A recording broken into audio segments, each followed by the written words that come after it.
bear with me.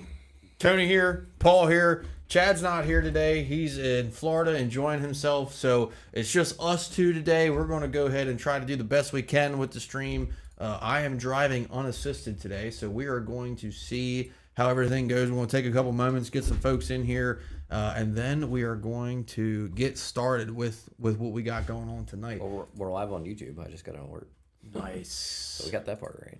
Are we live? We're live on Facebook. Are we live on the gram? On the gram. Let's see. Because I can't see it on here. So if we're live on the Instagram, let us know because I'm driving. This shouldn't be too hard to figure out. No, it should not be. I just have to find us. So we got some cool stuff to talk about tonight. I'm actually pretty excited for it. I'm going to go ahead and edit the post so we can get this squared away. You know what I love? What's that? When you open up the search field in Instagram. Oh, yeah, I know exactly what you're talking about, too, because mine does the exact same thing. Bass and Beer is not alive. So okay. Let's fix that real quick. It probably stopped doing something when you closed that. It could have. It could have. All right, let's see what we got here.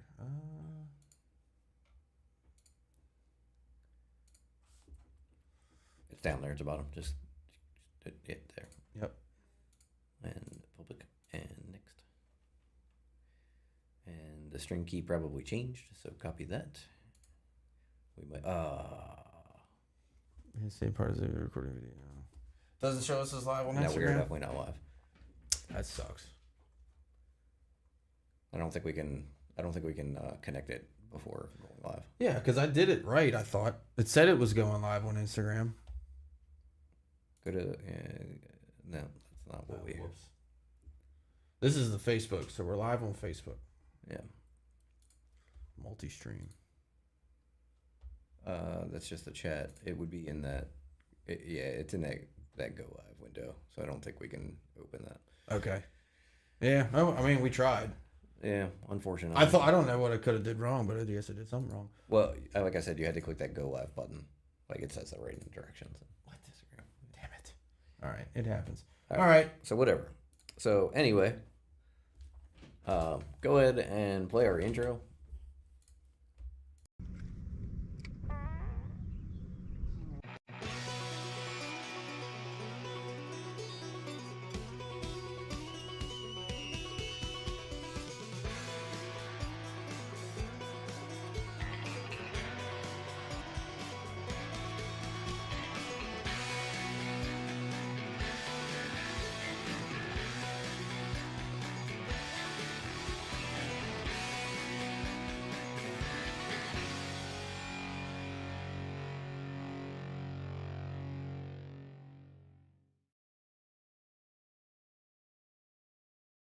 Just got to put it back on main camera. Now we're good to go. We're here. We're rocking.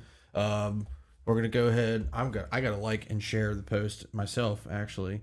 So I am not being a hypocrite here. Because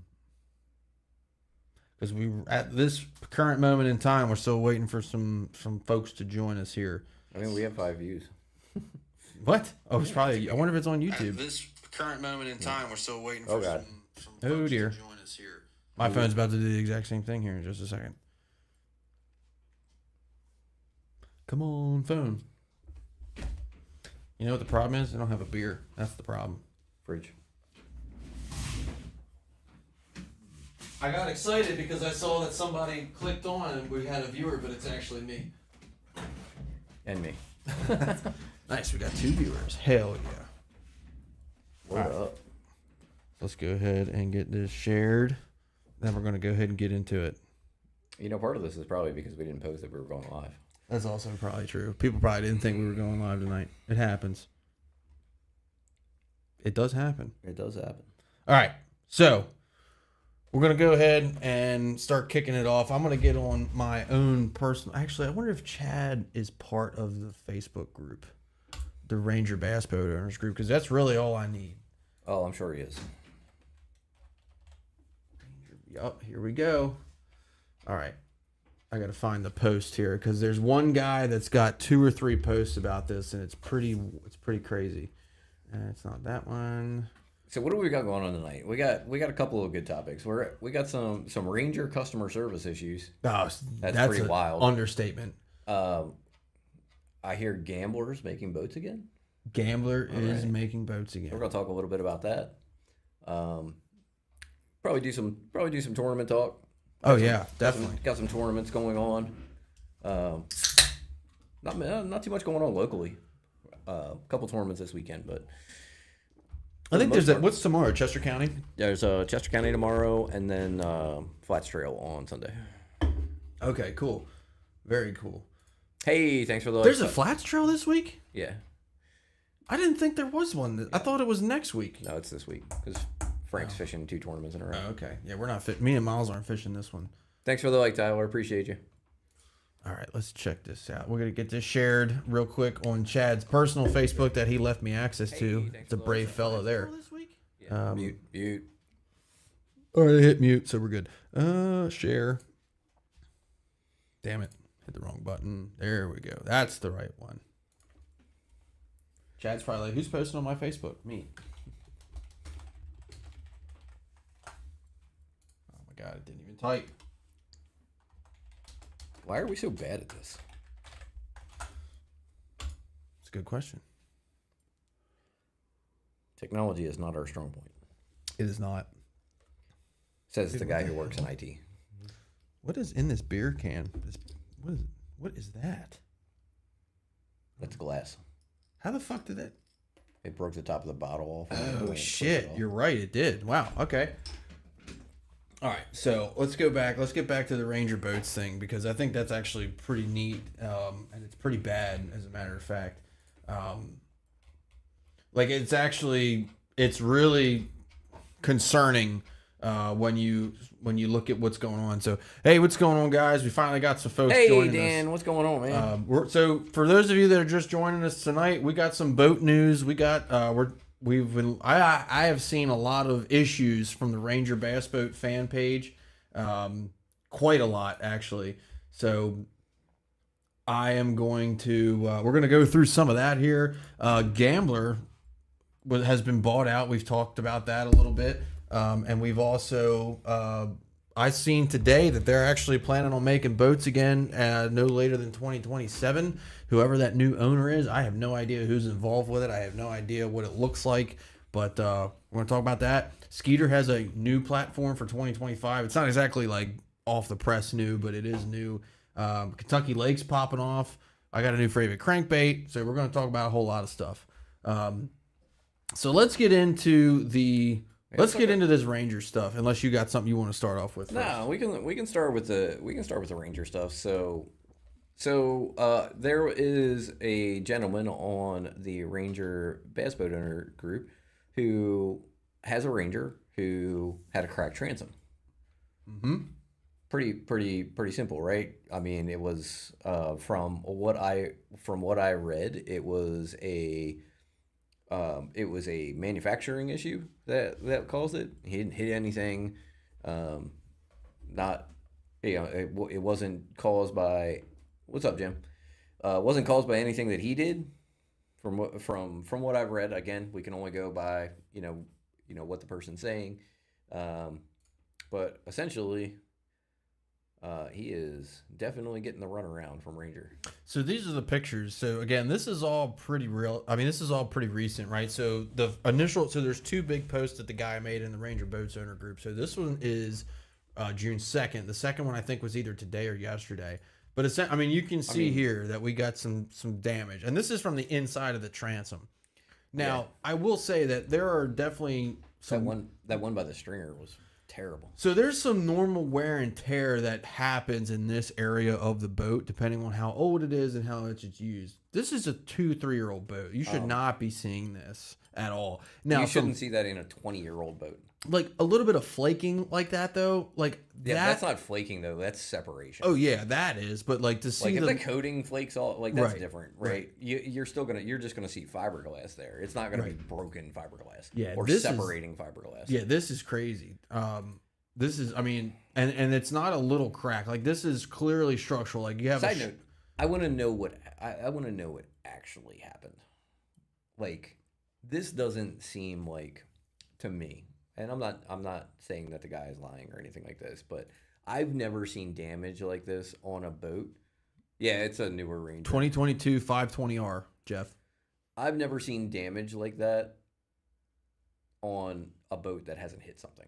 Also, I got to give Jeff a shout out because I saw his Facebook post today when he told somebody you have to use Siri to spell schizophrenia. That was hilarious. I thought I was going to fall out of my chair. That was hilarious. You're schizophrenic. You had to use Siri to spell that. That shit's funny as shit. That's hilarious. That is the funniest thing I read on Facebook. Yeah, I laughed out loud today. Anyway, so this is like the worst one right here. So like I don't know what the name of these are, but they call this the transom like saver bar or transom bar or whatever. It just spreads the load out on the transom. And it takes a little bit of that stress off the fiberglass. So this is a pretty bad picture. I'm going to read some of the snippets, the highlights of what this guy's going through because it's pretty bad. But essentially, so, you know, the guy basically saying here, with reputation comes responsibility, quality, things like that. December 2024, notice structural cracks in the transom of the Z520R. You know, you can read the rest of it here too. Well, actually, I'm gonna put the link to this post in the Facebook comments here if I can. Yep. So I just put the link in there. You guys can check that out. But essentially, this guy is getting screwed up, right? So he says in December, this is what's going on. By mid-March, right? Ranger's not doing anything. Boat was finally picked up by Ranger. The end of March, arrived at the Arkansas facility. This is 2024, so December 2024 is when this started. March, we're now into 2025. Go ahead.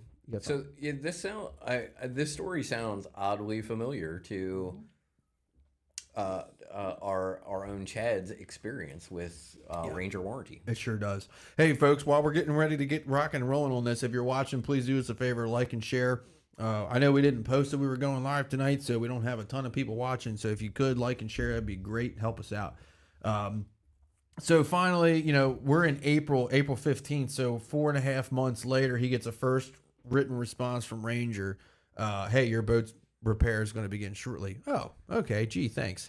From that moment, he says he formally rejected any unauthorized or uncertified repair, began a firm corporate owner, Ranger, all this, that, and the other. So basically, this is part one. Basically, he told them, "No, you're not fixing it. We need to." Right. Without talking to me. Yep. Like, I want to know what you're doing. So here we are at part two. As you can see, part two is quite a bit longer. So part one was, again, this was posted on the Ranger Bass Boat Owners page. It was pretty significant. I mean, there's a lot of comments on it. So here we go. This is the concerning part of this right here. And he says this multiple times throughout the post. Stay quiet, they act, speak up, they stop. So the more grief you give the warranty department, it seems like the less that you get done, which is not good at all. I mean, that's not how it's supposed to be. Well, especially from a brand like Ranger that's been legendary for a long time. Bringing up he says that one comment stood out. Good luck. As soon as you became firm, structured engagement with the legal team, you stopped the process on yourself. I can tell you from working in the corporate world for many, many years that as soon as someone says that they're speaking to a lawyer, corporately, you do not say another word to them. Yep. Oh, you can't. Because if he went the legal route and started talking to the legal team, that warranty department is not doing a single thing. Yep. Until legal tells them they can. Yep. So I understand. Yep. So there's a lot of stuff going on here, but basically the gentleman saying here, I mean, keep in mind at this point of this post, this was yesterday. The guy's saying, I mean, we're 6 months, right? If you started this in December, we're 6 months after the process here, right? So respected the process. I respected the brand. I gave them time, trusted, patience. I didn't skip steps. I didn't escalate. I didn't stir the pot. And this is basically what you get. So he says here on April 15th, sends a clear structured response asking for documentation. Doesn't hear back until April 29th. I don't feel like that's super crazy to from a company, like a corporate company, to not hear back. Basically, he asked them, what are you going to do to fix it? Right. But he wanted documentation, certification, engineering rationale. Like, okay, I get it, but you know, 2 week turnaround. Like, I don't think that's unreasonable. Yeah, I would agree with that. Now, his rebuttal, which I feel like is valid, is, they're saying, Rangers at this point saying, oh, we're going to repair the boat. And he's saying, well, what method? How is this as strong as a replacement? I mean, it's a transom, right? Like, you have to rebuild. Guys fix transoms all the time, though. Yeah, but you got to do a lot. I mean, you're separating the boat and all that other stuff. Not a big deal for them. I mean, they separate. I mean, no, not necessarily. They're separated all the time. I'm curious. I wonder if John's been following this at JCS Marine, because I would love to hear his opinion on this whole thing. I mean, I understand this guy, that why should I accept a structural fix with zero supporting evidence? I mean, it's a 520R. Like, he easily $100,000 boat. Yeah, I mean, I get it. I totally get it. At this point, he says he rejected their proposed repair, and wants to get a warranty replacement. On May 1st, received a reply. Ranger was discussing my case with the manufacturing team. So that's only a couple days later. Finally considered the warranty solution. What came next was a demand I never expected. That's what part 3 is about. So we don't even have part 3 yet. Again, these are some of the pictures for those that just joined us. But yeah, I mean, it's definitely a little bit of it's a shame, because it is a pretty boat. Like, it looks good, but this is the reason why so many people have been shying away from some of these major brands after purchase of White River Marine, because corporate, it's like it's too big to be the brand that it started as. When you could call Ranger and Forrest Elwood and pick up the phone. I wonder. I still wonder if, again, I wonder. Right, that's what I'm wondering, Jeff. That's a lot of damage to just happen. I mean, and if you want, like, if you want a new hull and nothing happened with this, why would you want a new hull? There's definitely some questions. If this is what happened to a new hull, why would you just want a new hull? Yeah, I mean, there's lots of questions. Like, I too have lots of questions. I just have lots of questions. I'm not saying that the guy is full of shit. I'm just saying, like, there's a lot of questions that come up from this. Again, that's a lot of damage. It is. So that's Jim a lot says, of damage. We got Jim says, that guy. Jim says everything White River owns now. That's what happens. Tracker had my boat 10 months, sent it back twice. Nothing was done first trip. Second time, they just covered up the issue and said, if I don't like it, I can sell the boat because they're not going to do any more repairs. Mind you, Bass Pro said I should get a new boat for all the problems that I had. So that sucks. Yeah, go back. Can you go to our Facebook? I saw a comment there that didn't show up. And the shitty thing of it is, I thought I saw a comment. The shitty thing of it is like these boats are not cheap either. Or maybe it was a comment on that video. It could have been. Yeah, I mean, that's a $100,000 boat. Right. Like, these boats are not cheap. So, we're talking about all this stuff, and it's like, some people are like, it's prima donna or whatever to ask for all this stuff. And I'm like, I disagree, dude. I really do, because these boats are expensive. Like, they are not. Oh my God, sorry. Yeah, they are not cheap. And like, this is an investment that people are making. I mean, this guy, assuming this is an older gentleman, somebody in their like 60s or whatever, they probably had Rangers for 20 years. Maybe, yeah. So, I can say that I've had to deal with a couple of issues with Skeeter. Just minor stuff. Nothing serious. But Town Marine in Pennsylvania has been absolutely amazing. That's awesome. I've had a couple issues. Some of them were my fault. I broke a switch. Right. And like, I called him up and told him what switch that I needed, and I was going to pay for it because I broke it. It wasn't a big deal. I dropped something on it. And they said, "Oh, well, let me see what we have." Never called me back, and I was like, that's cool. And then I don't know why I keep doing that. And then I got stop clicking on stuff. Just leave it there. Stop being fidgety and ADD. Well, I'm going on Gambler page now. So, it was like the next day or 2 days later, like reasonable amount of time. I get a shipping notification from UPS. That's pretty cool. and they're shipping me the new part. Like, never talked to me, never charged me anything for it. A switch that I broke, shipped it to me. They also sent me a new oxygenator because my oxygenator fell apart the first time I ran that boat in rough water. Yeah, I heard about that. How did that happen? Running 4-footers to the flats. Well, so the oxygenator is in the live well, right? Yeah. Because it's attached to the side of it. So how does it just break apart? So the frame. So basically, there's a hole in the live well. You know, it goes through and screwed in from the back. And then there's a frame on the inside that holds like the little screens and stuff in there where all the oxygen, the electrolysis works to make the oxygen, and that is glued on. And running 4-footers, that came unglued, and it just bounced everything around, and like the screens inside of it were broke and bent, and yeah, it was not cool. But they sent me a new one, so like no questions asked. They sent me a new part. Do we even know if oxygenators work? I don't think they do, right? Like there's like an Hey, active. thanks, Bailey. That's like Appreciate an you. active debate right now in fishing in general, is that they kind of work, but they also don't work at the same time. Like it's very weird. Bailey is a friend I made in Texas. Oh, okay, cool. So appreciate her. I appreciate her sharing the video. I don't think. How many boats have a built-in oxygenator? I don't mean like a stick-on. Like I mean a built into the live well system oxygenator. I mean, there is no built-in oxygenator.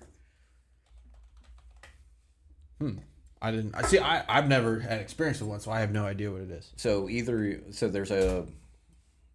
there's a couple of add-ons, like add-on stuff, like oxygen. As far as an oxygenator is in creating oxygen. Thanks for the like, Scott. What's going on, Scott? Thanks for joining us. We really appreciate it. So you have to run some sort of system to create it. Most of those are add-on systems. I think the one's called Aqua Lung. Like the song from Jethro Tull. I don't know, but That's pretty awesome. it's essentially you have an oxygen tank, like that you fill, Really? and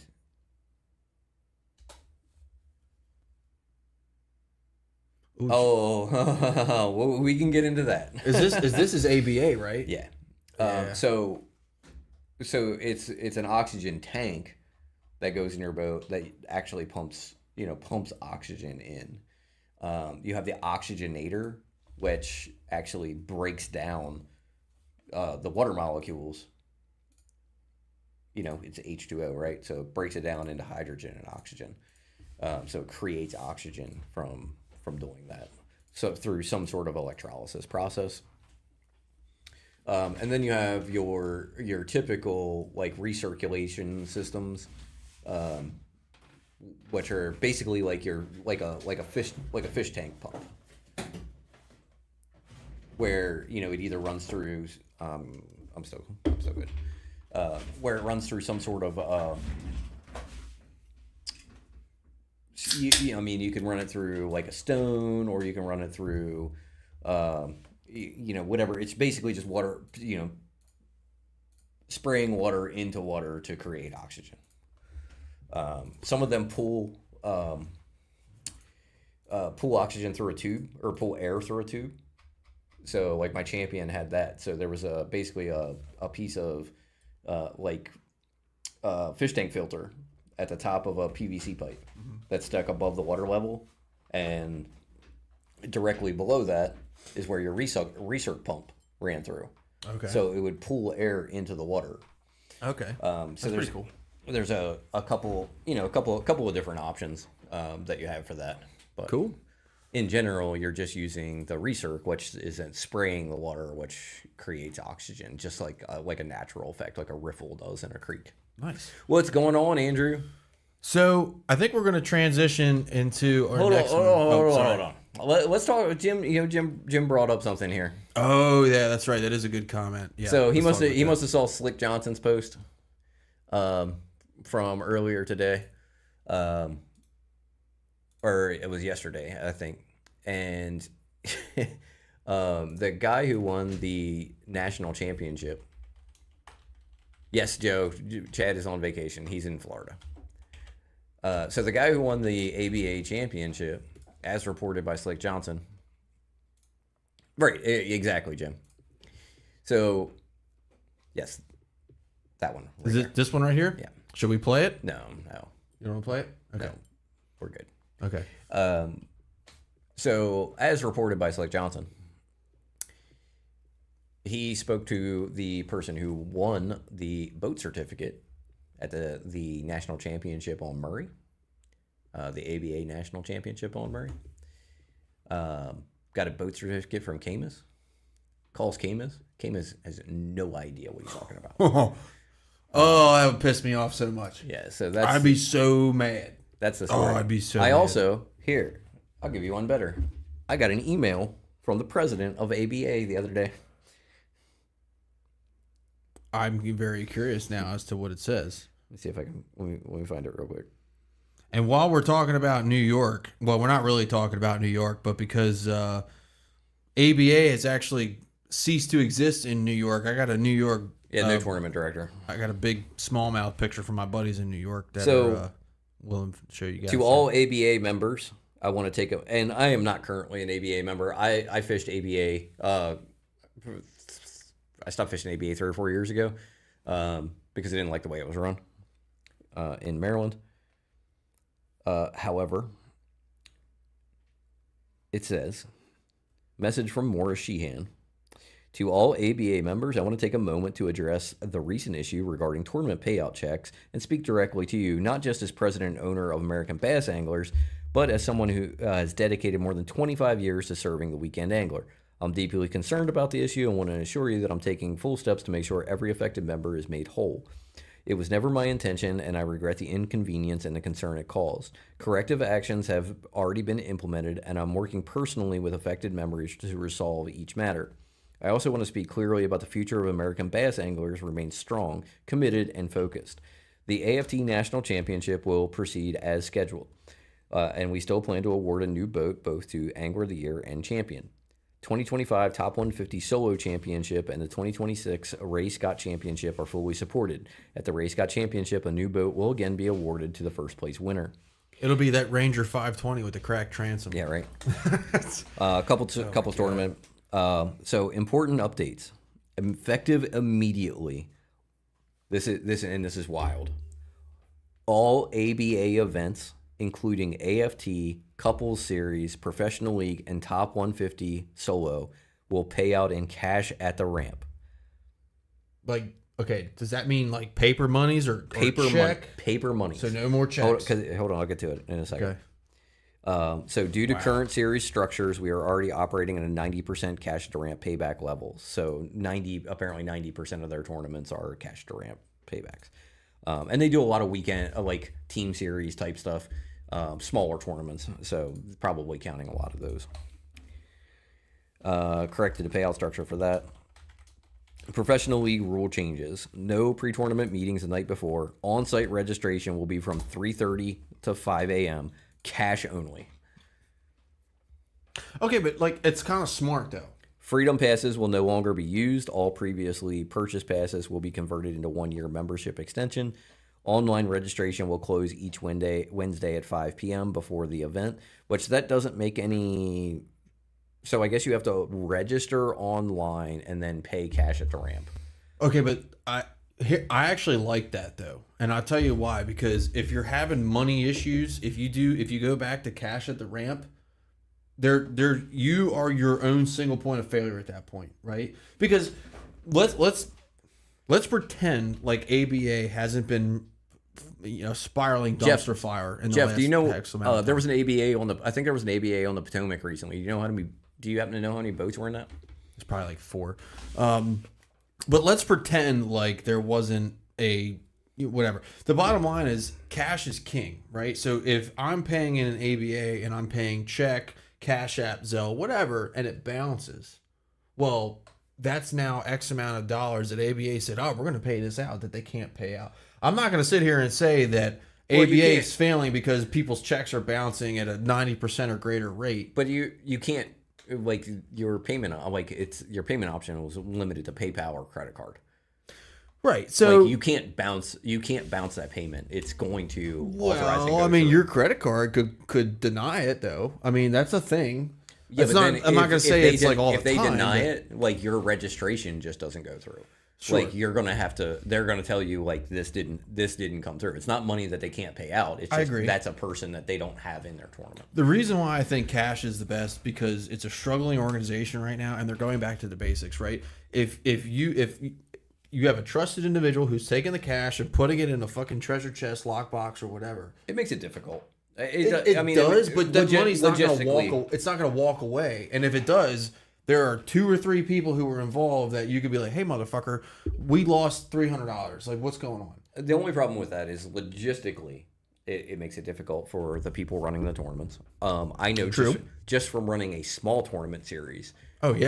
that It's a nightmare. it's a pain to keep track of, and I'm talking 10 to 15 boats. Yeah, it's a nightmare. We do cash only, and it's kind of a pain. Then you have to you got to figure out, you have to have multiple people. You got to have multiple people counting money, making sure that you have it there. I always make sure that one of the other board members is there to count the money with me, and then double count it to make sure that we're giving out the right amount and that we're holding the right amount for what goes back to the TBF. It's so I couldn't imagine doing it for a tournament that had 100 boats. The other thing is I think of it, the liability that it puts on that tournament director that's taking cash at the ramp. If you have 100 boats at $300 a piece, you have 30 grand in cash. Yep. That's a lot of liability. But you can't flub cash though. Like that's the thing is you. But can't, they're all from the South, so they're probably all carrying anyway.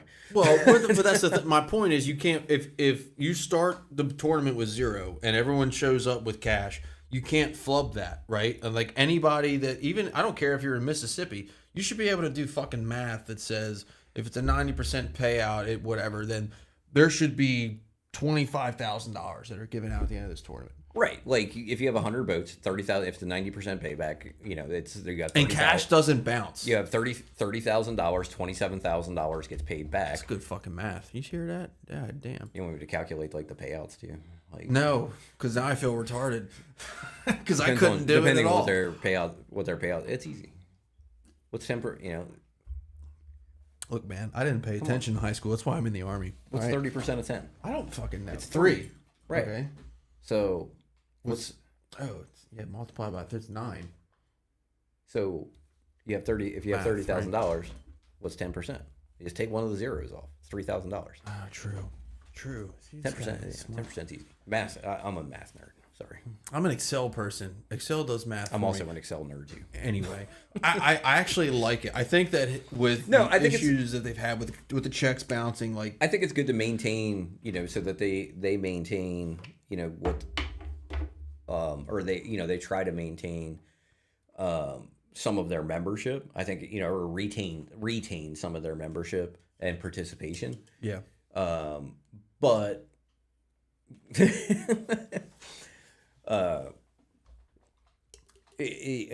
On the other hand, it does make it, logistically a little more difficult for the anglers and a little more difficult for the tournament director. Yeah. It's way easier to go pay my $300 online and then just show up, and then show up. Now I have to show, our tournament launches at, it's 6. Now I got to get there at 4:00 in the morning to register because there's 100 people that are that are paying their money. It's a pain in the. I mean, yeah, that part of it, I definitely see it. However, I think until they can establish that, until they can basically reroute themselves, this is the way to go. Because, like I said, if I hand you an envelope of $1,000, that's not going to bounce. But as of right now, a check from ABA with anything on it doesn't matter. Koozie made me feel like I had more than I actually did. So, it's definitely a weird thing that they got going on. Oh, by the way, Yeti koozies, best thing in the world. I don't think that I'm not here to shit on ABA because I have no experience with ABA at all. But ABA, I would consider ABA it's a grassroots tournament organization, right? Yeah, they don't allow. They have specific rules to not allow professionals. If you've ever fished it's a tournament with, I think that it's a $3,500 entry fee. If you've ever paid a $3,500 entry fee, you can't fish. Wow, If you're guides can't fish. Guides on that body of water can't fish. Any touring pro can't fish. That falls under the. It used to be. Yeah, and that too, Jim. It's for accounting purposes. It digitally makes it so much easier. But because you can see exactly what would. Joe who? Andre, tag him. Let's talk. Would love to talk. I know a to lot of somebody Joes. about ABA. I know a lot of Joes. So, like, which Joe are we talking about? Are we talking like Joe Hunt, or are we talking like? No, I know that's a lot of Mike Joes. Hunt. No, Joe Hunt is a real person and a fisherman. I thought you meant Mike Hammer, Hunt. hammer fisherman too. Jeff, did diesel or something spill in the bay? Yes. Yes. So what happened? Oh, Joe Zombek. Okay, yeah, that was going to true. be my second one. So what happened? Joe fishes a lot of ABA stuff. So what happened, from what I was told, is that they were refilling the diesel tanks at Johns Hopkins, or whatever hospital is right on the water over there. Yeah, and a valve malfunctioned. Well, it didn't show that they were overflowing it because the gauge was malfunctioning, so they dumped like 3,000 gallons of water or of diesel in the harbor, which actually may have made it cleaner based on the dead bodies, sewage, whatever the fuck else is in the harbor. So 2,000 gallons of diesel in the harbor, whatever. Might have killed some of the flesh-eating bacteria. Yeah, and I'm telling you, it probably made the shit cleaner. The best thing they could do is burn it off. So right now it's limited. They've contained it because diesel's oil. It floats. Right. So they contained it to one marina. I saw pictures of it. Like the entire marina's red. Yeah, just go down there with a match and call it a day. I mean, You ever tried taking a match to diesel fuel? it burns black. It doesn't burn at all. It'll put the match out. Oh, I should know this because I drive a diesel.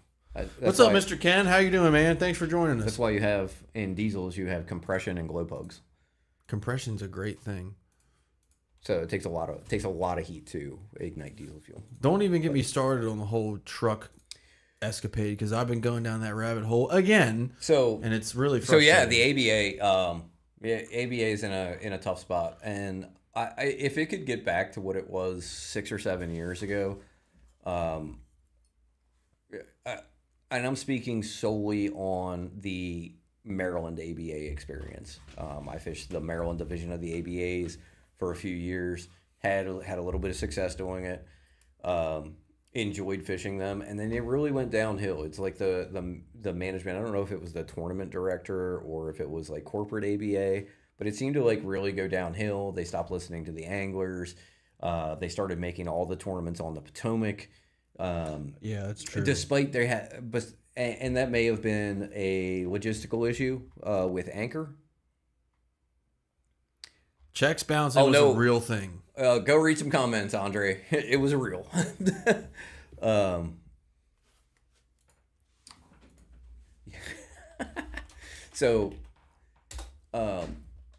Yeah, they started putting all the tournaments on the Potomac, which I heard may have been a logistical thing with Anchor. Dealing with Anchor, which apparently is not super friendly to deal with. No, heard. I'll tell you, if you get on, from what I understand, and I've never had a bad experience with Butch at Anchor. I had a bad experience. I've never had a bad experience with Butch at Anchor. Is Butch the guy in the golf cart? No, Butch. Okay. Well, then I haven't either. But I've had a bad experience. Depends with on the which guy. guy. Because was it the old drunk guy? I don't know. So I'll tell my story. Or was it recently, like within the last year or so? It was last year. So me and Buckland, it was SFT last year. Yeah.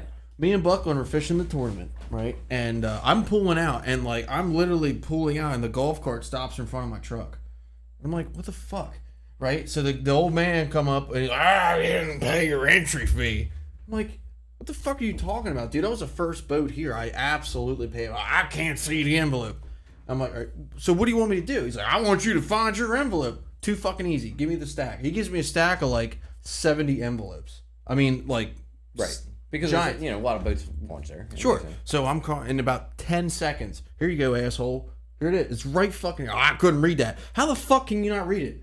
Like, I was so mad. Like, literally says green Dodge Ram. Because I write my shit on it. Like, I literally wrote my license plate and then underneath, green Dodge. Just like they say, because they tell you what to put on there. I'm like, dude, what a fucking dick face. I was so mad. That pissed me off. That's why I will never launch there again because of that. Because that guy was not cool about it. He was like, hey, buddy, I can't find. If he would have been like, hey, man, I got a bunch of envelopes, couldn't find yours. You mind taking a look? No problem. But don't come up and be like, you fucker, you didn't pay. Like, nah, dude, like, come on, man. What's funny is, so I fished. I fished a tournament up there. It was a small. It was a small tournament. I think it was over the winter. And I fished. Actually, it was with Mac, and I forgot to pay my ramp fee. And he totally different approach when he came up to. He came up to me. I wonder if it was a different guy. It might have been a different person, honestly. Older, it was probably the same guy. I mean, it's generally always Butch, but he came up and he said, "Hey, you forgot to pay your ramp fee," and I was like, I was just like, "Oh my god, man! I'm sorry, just totally forgot." It was a little bit hectic this morning, and I just, when we were loading the boat or launching the boat, and I forgot to put it in. Let me take care of that right now. And he was like, "Okay, cool, no problem. Just remember it next time." Make sure you remember it next time. The funniest part about it was I know no issues here, but I've never had any. So anyway, back to what. Well, hold on, real quick. The funniest part about it is like as the guy's yelling at me, for whatever reason I was pulling the truck out. I don't remember because why. Buckland doesn't want to drive your piece of shit truck. Probably. Well, Buckland's in the back of the truck, and he's like, "You do realize this is the biggest fucking square of all time, right? This motherfucker wouldn't shave off a 50-cent fee, let alone $20." And the guy's like, it's so stupid. So. Anyway, I've never had a bad experience with Butch, but I've heard that tournament directors have had some issues with him in the past with having tournaments there. It's because of the pleasure boaters. They bitch about it. Well, and sometimes understandably. Oh, I get it. I totally get it. Totally get it. And I feel like a lot of that is because the bass boats in the tournaments do not respect the area around there. It's pretty simple, right? There's a lot of pleasure boats that go in and out of there. They use the gas dock all the time. Mm-hmm. Don't park your freaking bass boat in front of the gas dock. It's not that hard.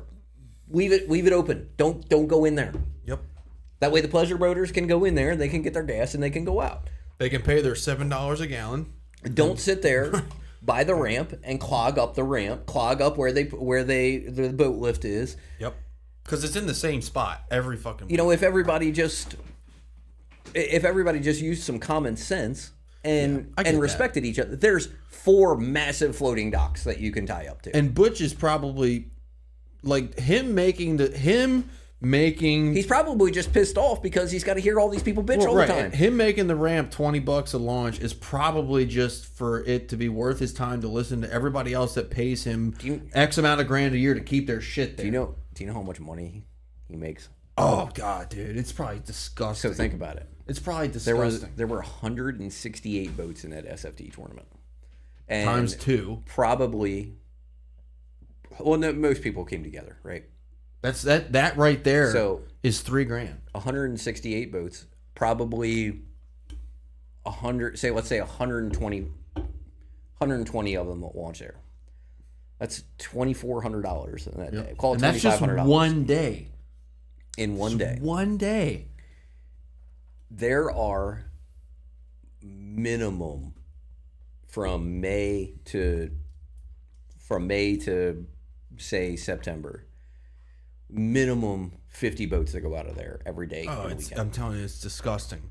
And that doesn't even include 50 bass boats. Doesn't even include the people that are like you said, the people that are launching that fucking Bayliner. That's 50 bass boats. Right. The people that have 50 bass boats going out of there every day at $20 a piece. He's making $2,000 a weekend just for having a parking area. And the people that are storing their boats there that are paying for the fucking forklift to come and drop it in, then paying $7 a gallon in gas or whatever it is. I get it. They have to have people who run I understand that, right? That's their business. He's making $2,000 a weekend just for having a parking lot. Oh yeah, and a boat ramp. Like Which, who knows what his initial investment was for it. I mean, but now that with that being said, him being kind of difficult to work with is probably the reason that the other marina and other boat launch has not happened yet. which one? From what I understand, the one he's supposed to be building specifically for tournaments to go out of. Where would that be? Down by the sailboat marina. You know where the sailboat marina is? You know where the horseshoe is? The metal wall that goes in. So you The little one? Straight across from Charlestown, or not quite straight across from Charlestown. I know what you're talking about. It's like past the third cut. No, way farther down. Way farther down. You know where the sailboat marina is? So if you go With the big blue with the beat up Past wall in that. front of it. keep going past Oh, that. it's past that. Or no, so that one's that's like the last big marina, What the right? fuck's the name of that place? Miles told So me. the before name you of it. get to I can't that. remember. Hold on. Let's So find it on the map. McDaniel's That's the one I'm is talking the one you're about. talking about. Yes. So McDaniel's is before. It's before it's after McDaniel's, but before the other big marina on the left. All right, we're gonna find this shit because So go to the northeast. You're right there. Right there. That's it. See where it's cleared off? right here. Down. Oh, yeah. No shit. So if you go up there now, you'll see all the material is Yeah, because stacked it's up. like 15 feet deep on this wall right here. Mhm. Not that nobody fished there. There's no fish there. So if you go there now, you'll see the material stacked up on that side of it that your cursor's on right now. No shit. Okay. Cool. But apparently, the town of Northeast has not been very friendly as far as giving permits. Northeast is stupid.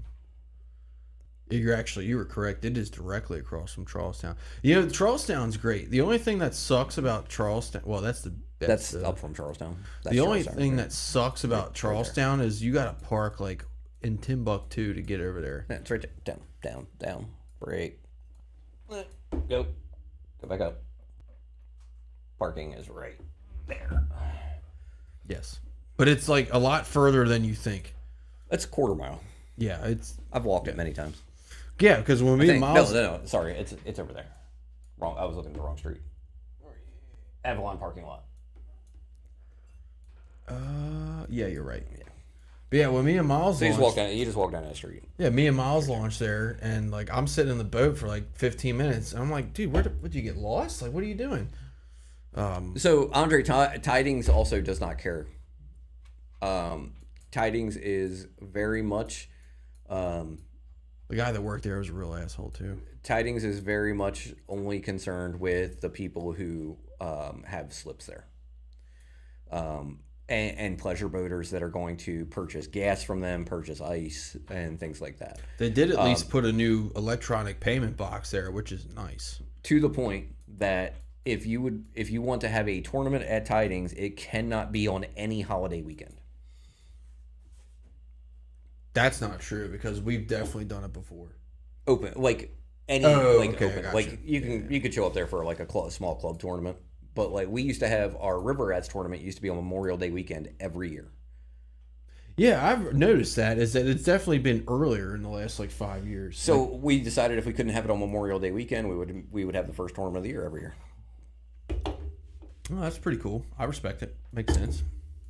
But essentially, Haverty Grace told us that we could not, we could not have tournaments there on holidays.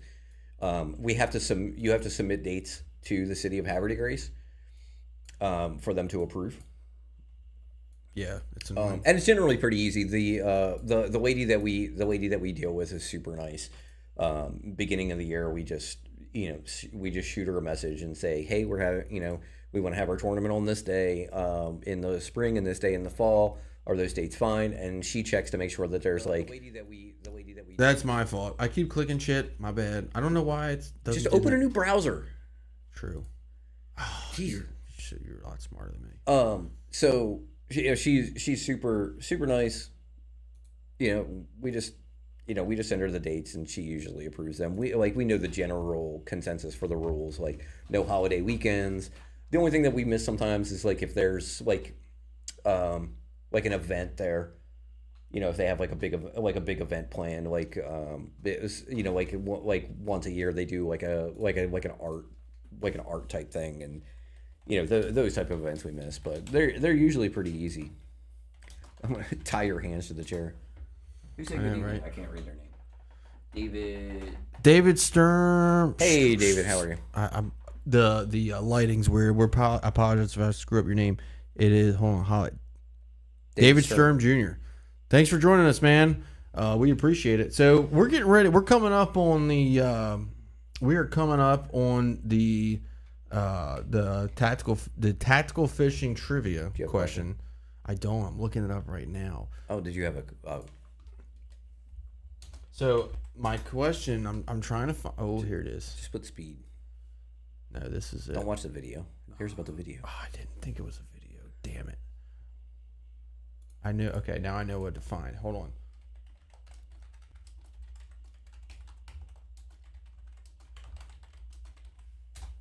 Oh my God, my typing is horrible. I hate typing with elevated keys. Just type in bass boat.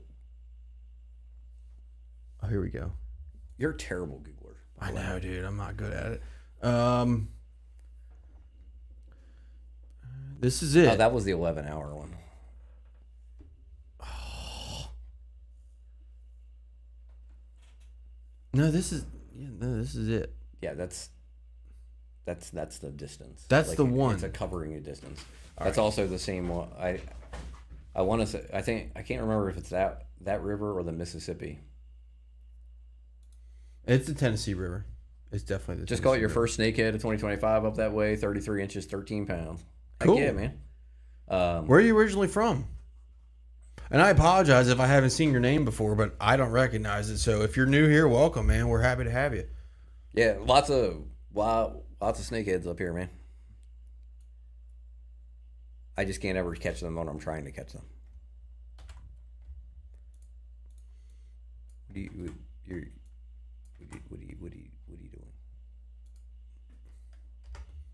Why are you putting that in there? That's going to be my question. That's the answer. No. I'm going to take it out.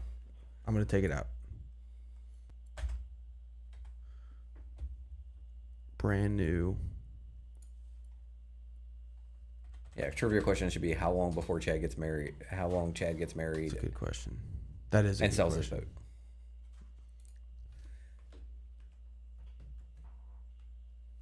All right, here we go. Oh my God, this is like the most frustrating app ever. All right, there we go. All right, we're getting ready for the tactical trivia question. All right. Okay, this one's a wild card. I'd be really excited to see who gets this. I feel like you should just simplify it. You're making it too complicated. Probably. Well, that's going to be. I want people to be able to give one answer guesses. Like that's the whole point. Like we're gaining engagement. The question is going to be the model. What model of boat was it? What model of boat? Why don't we make it more fishing related? Well, because we got 2 minutes and I'm already good to go. That's why. Like who's won the most Red Crest events? Me. Simple. Fat Cat Newton. No, he won the most Bassmaster Classics in a year.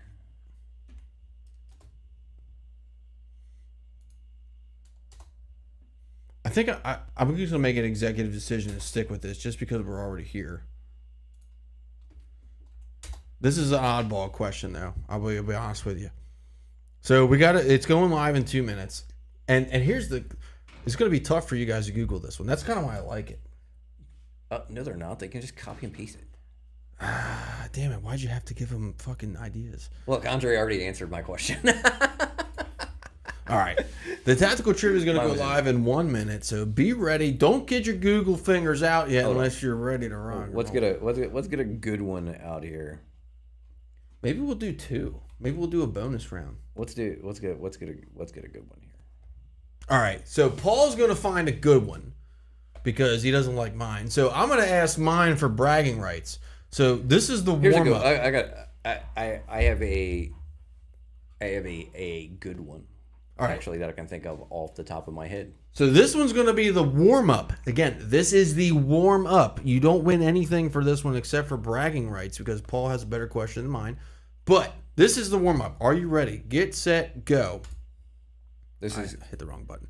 Unofficially, Nicholas, I don't remember his last name. Random question. Ran a brand new 2010 X outfitted with a Mercury 300 XS outboard the entire length of the Tennessee River in 11 hours and 14 minutes. This includes locking through 9 TVA dams. What kind of boat was it? I just need the brand. Actually, sorry, I need the brand and the model. What brand and model was it? This is just the warm-up. Paul has the real question. We can make this the real question. It's fine. Should we make this the real question? Yeah, whatever. Are you sure? We'll save mine for later. All right, screw it. We'll say this is the real question For a $25 Tactical Fishing Company gift card. Name the brand and model that set the record for running the entire length of the Tennessee River in 11 hours and 14 minutes. Joe says Chad's Blue Ranger. No. Chad's Blue Ranger wouldn't make it from one lock to the next in 11 hours. No. Mm-mm. All right, so one guess is Chad's Blue Ranger, and that is not correct. Although it is a good guess. It is a very good guess.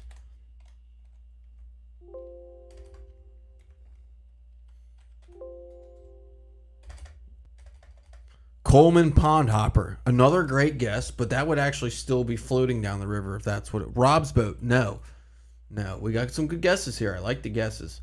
All right, come on, guys. Tony's a big fan. Oh, man, that's a giveaway. It's a massive giveaway. This is good. I like this question. We need to do a better job of coming up with the questions prior to. But this is the world record. Camus. No, not even close. Camus is just not... No. Negative. Okay, Jim says, let me guess, a damn bullet. Jim, you're close. What model of bullet was it? Everyone's Googling right now. What? Gambler. Good guess, Dustin. It was not a Gambler. Gambler's out of business. All right, Andre says bullet for sure. We got some people sniffing it here. What model of bullet? It was not an Allison, Bruce. It was not an Allison. Bullet. Okay, bullet. What model bullet was it? Bullet. Justin says 2DC. No, 21. That's not a model. 2DC is also not a model. What model of bullet was it? Oh my God. Someone's going to comment here. Dustin said 21. He corrected himself. 21 DC. Oh, okay. The gray one. No, it wasn't gray. It had Mercury written on the side because it was a 300 XS. How did it get through the dams? That's what I want to know. They locked. It says that in there. True. It said that time included locking through the dams, which is right there on the screen. Everyone's Googling their bullet models. Think about right that. now. If they lock through 9 TVA dams, locking through a dam takes like 30 minutes. Mm-hmm. I wonder how'd they stop to get fuel. They probably had a helicopter like they do, they refuel in midair. Like they probably had a helicopter land on top of them and fucking siphon some fuel out. Right. All right, so we know it was a bullet. What helicopter refuels? What model? And it's not a 21 DC. 21 ST. So that's a good guess, but the 21 SST was not around back then. That's a good guess though, Andre. Bladder. No. What? No. That's what? So far, no one has actually named a bullet model. You guys need to do some more homework on bullet boats. Maybe I'm just a boat nerd, but I feel like I can tell you every model of boat that's made right now. You're a nerd. True. 2010 Bullet Bass Boat. That's the correct year. What was the model? What model of bullet was it? I see somebody found the article. That he did find the article. Gas bladder. No. Oh, a gas bladder. As far as that makes sense. They were gonna for extra fuel. Oh, maybe, but that's a lot of fuck, dude. There's no way. That's a lot of fuel. These things have 30-gallon tanks on them. You got to refuel every 5 seconds. Yeah, but it would make them. I mean, if they were in a gas bladder, that would make them have to refuel less. Somebody had better guess this because it's going to figure with the gas if they 20 cc, not a 20 cc. Very close. Very close, but it's not a 20cc. Oh, we got it. We have a bullet model now. We finally do have a bullet model, which is great. Yeah, the gas bladder. I mean, if that could put them from, say they had a 40-gallon gas tank, you know, they could probably essentially run 90 gallons of fuel. You know, depending on how they did the gas bladder. Do you even know the answer? I do know the answer. I just control F'd it. That's the answer. That is the answer. Oh, right. 19cc. No, a 19cc is not a thing. 21cc is not a thing either. Do do do do do do do do do do do do. 21 XRD. Another good guess, but We're getting so close. we are getting very close. We're getting so close, guys. Come on, this is for a $25 gift card. 21 alphabet. Good question, or good guess. Oh, why? There are a lot Guess of Wells we- catfish on that page. I know. Why are there so many Wells catfish pictures on that page? Because there are no Wells catfish in Tennessee. Just guess we are normal people. We don't know shit about Yankee boats. Bullets are not Yankee boats. I mean, Tennessee. 21X. No, that is also not a bullet model. All you got to do is go on the website. Just guess, for Christ's sake. We're 5 minutes into it. XF. No. Good guess, though. It is not the XF. You are extremely close, Andre. I mean, you are like sniffing the fucking answer right now. But you were extremely close.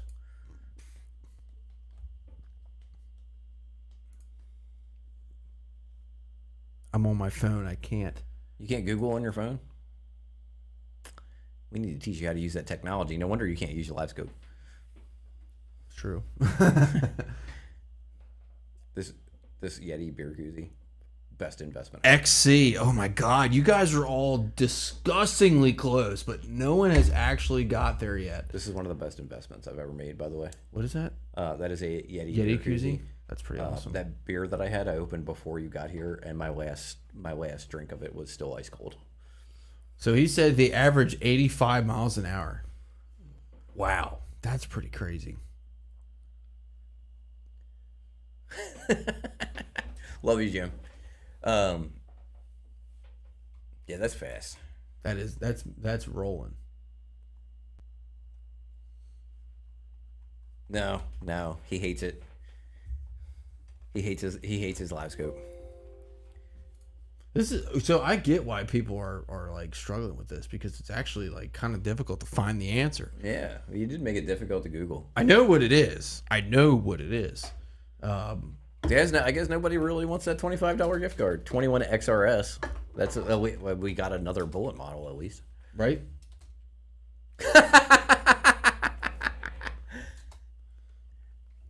You guys are great. So I'm still going through it. 21 XTR. XD. Come on, Andre. Just finish the sentence. Come on, Andre. Just finish the sentence. Come on, Andre. What's the full model? Give us the full model name. You're so close. Oh, he is give us right the on it. Give us the make and model. We got the letters correct. The letters are correct. Come on, Now Andre, match it you with got a this. number. Just match it with a number, and you got $25.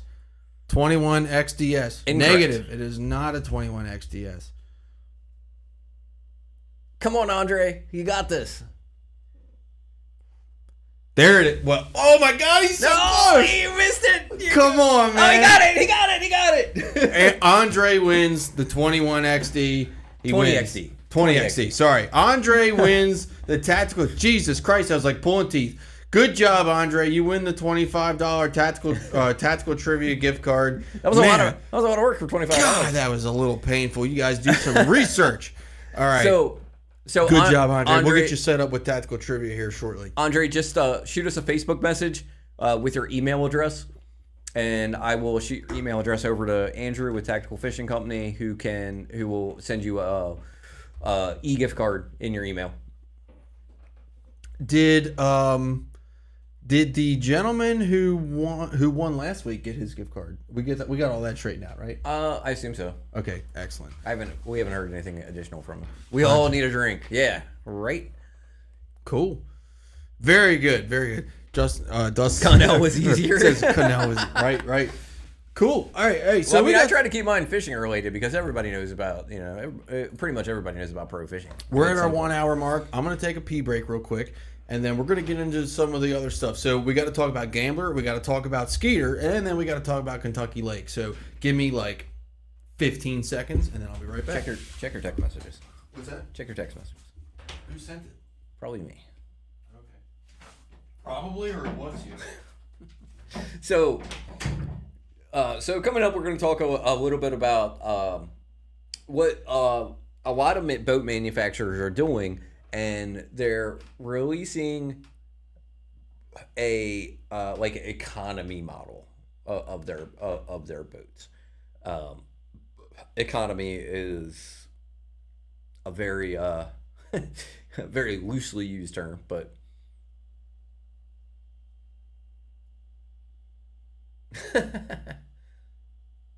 Joe, you didn't get yours? The Butch Brown from a while back? I will look into that, Joe. Joe, shoot me a message, like, personally, just to remind me, and I'll look into it after the show. I'll talk to Andrew.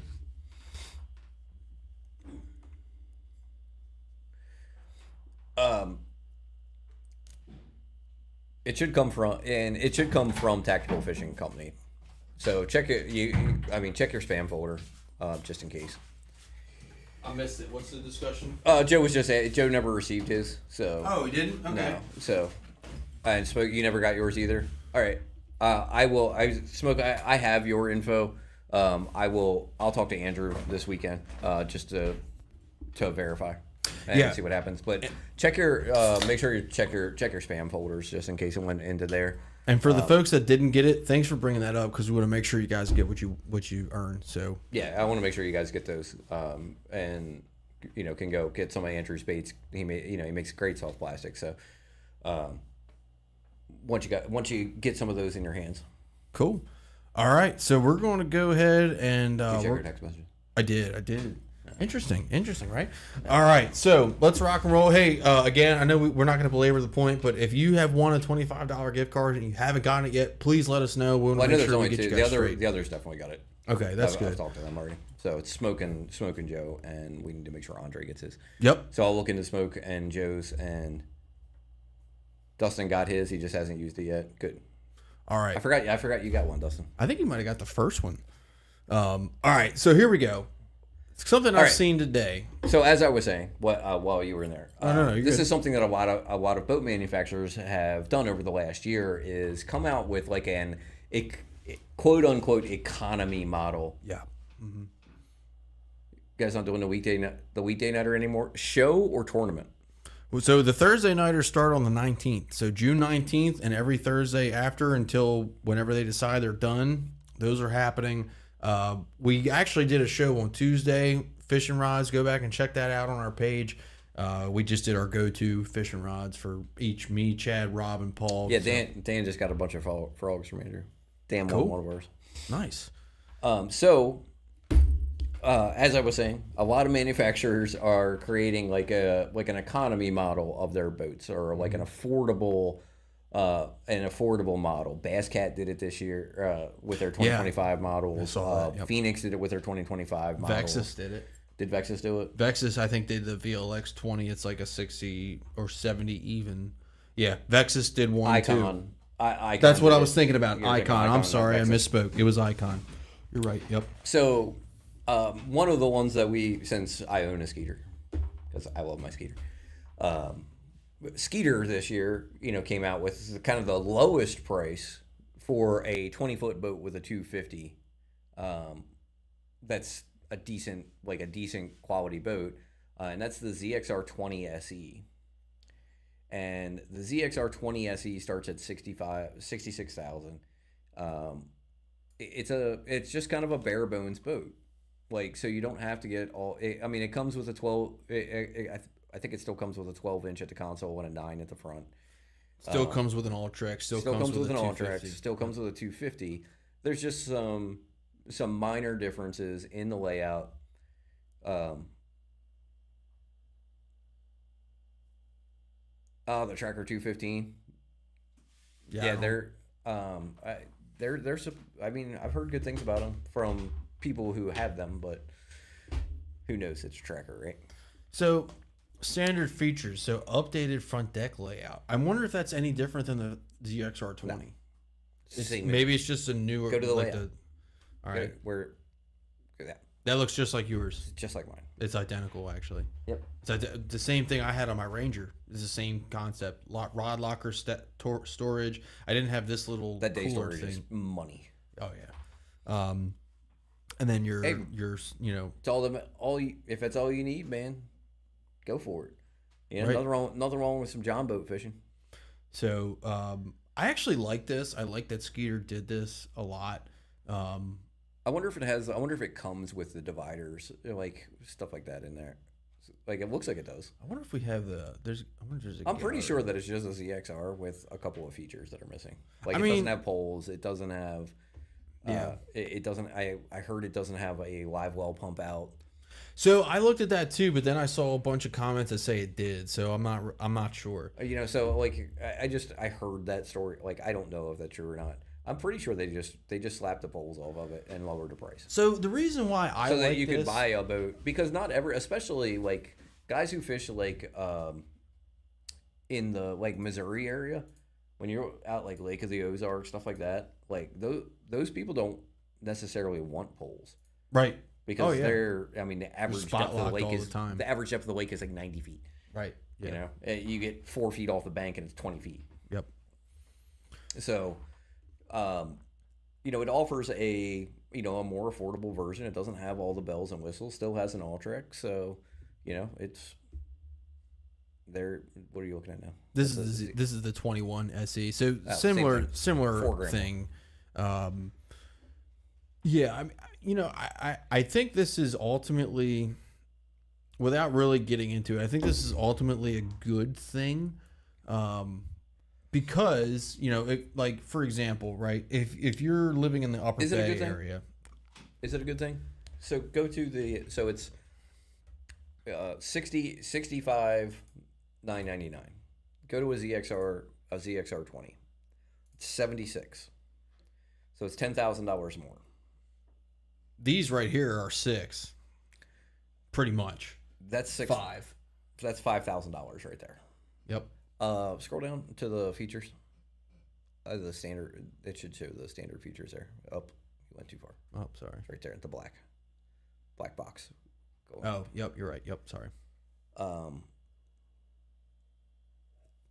So both are coming with Explorers. Both are coming with the All-Tracks. It's really the big difference is the Raptors. I think the other one is like the bike seats. Mm-hmm. Like it doesn't come with that.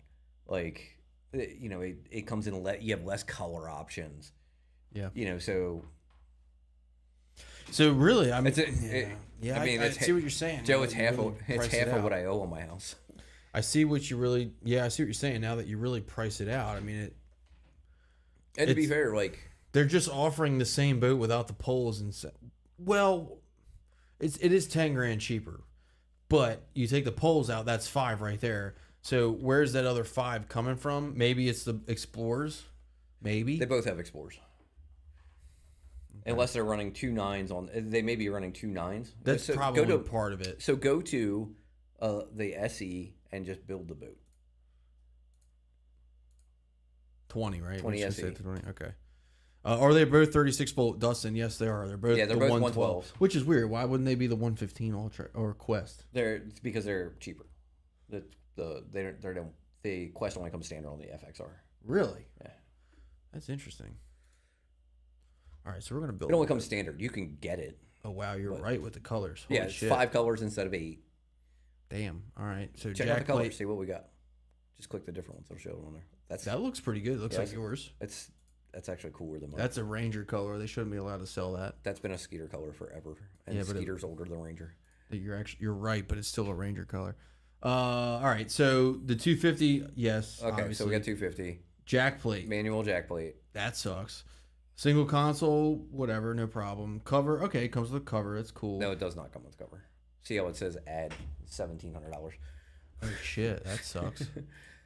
Ugh, you're right. Look at that. Yup, we just went up. Yep. So take that cover off there. All right. Yeah, but you're good. Well, So 45 inch garage. 45-inch Ultrex. Yeah, but we want the 52. No, so it's got the 12. It's got the 12 with the dash, Okay, and it's got a 9 at the front. So it's the same standard features as the ZXR. that's not bad. Bike seats. Here we go. Yep, there you go. So it does come. It does not come with the bike seats. Yep. Tandem Okay. trailer, standard. That's all the features. That's it. You can't put poles on it if you want to, Well, unless it's dealer prep. right. So Yeah, I mean it's pretty. It's just pretty bare bones. I mean it's a bare bones boat. Dustin says Skeeter was known back in the day for Exactly. the red color. That's cool, actually. There's a lot of red Skeeters out there. Red and white's a very popular Skeeter color. Wow, this is like nothing. Right. It's There's just nothing here. it's just a bare bones boat. It's a ZX. It's all the features of a ZXR with that. So But you the- can't. This is misleading though. No, hold on. because Go to the ZXR. The ZXR 20. It's and do the same thing. It's there. You don't have that many features that you can. That's a sick color. I would go back to that last one. That one. That's freaking sick. that is pretty cool. I would rock the shit out of that boat. Makes me want to sell my boat right now. Do it. Um, Do it. Get you a can't- bullet. You can't add a lot of features on the ZXR either. So you can go to a hydraulic jack plate. Which, okay, first of all, a $2,000 option for a hydraulic jack plate. Come on now. But- There's no way. Like a manual jack, a hydraulic jack plate in itself costs $2,000. Yeah. Okay, so No, it's an Atlas. It's not $2,000. it shouldn't be a $2,000 upgrade. It should be like Well, you're getting- $1,200 because a 12-inch No. manual is going to cost like $800. Labor. You're come getting hit on. with labor on that. I don't like it. I think the price gap here should be like Everything a that lot you different. upgrade is going to be much different. I don't think it should be 2,000. I think it should be because 2,000 is what I paid for my Bobs. Well, it's what, like 1,600 for an Atlas now?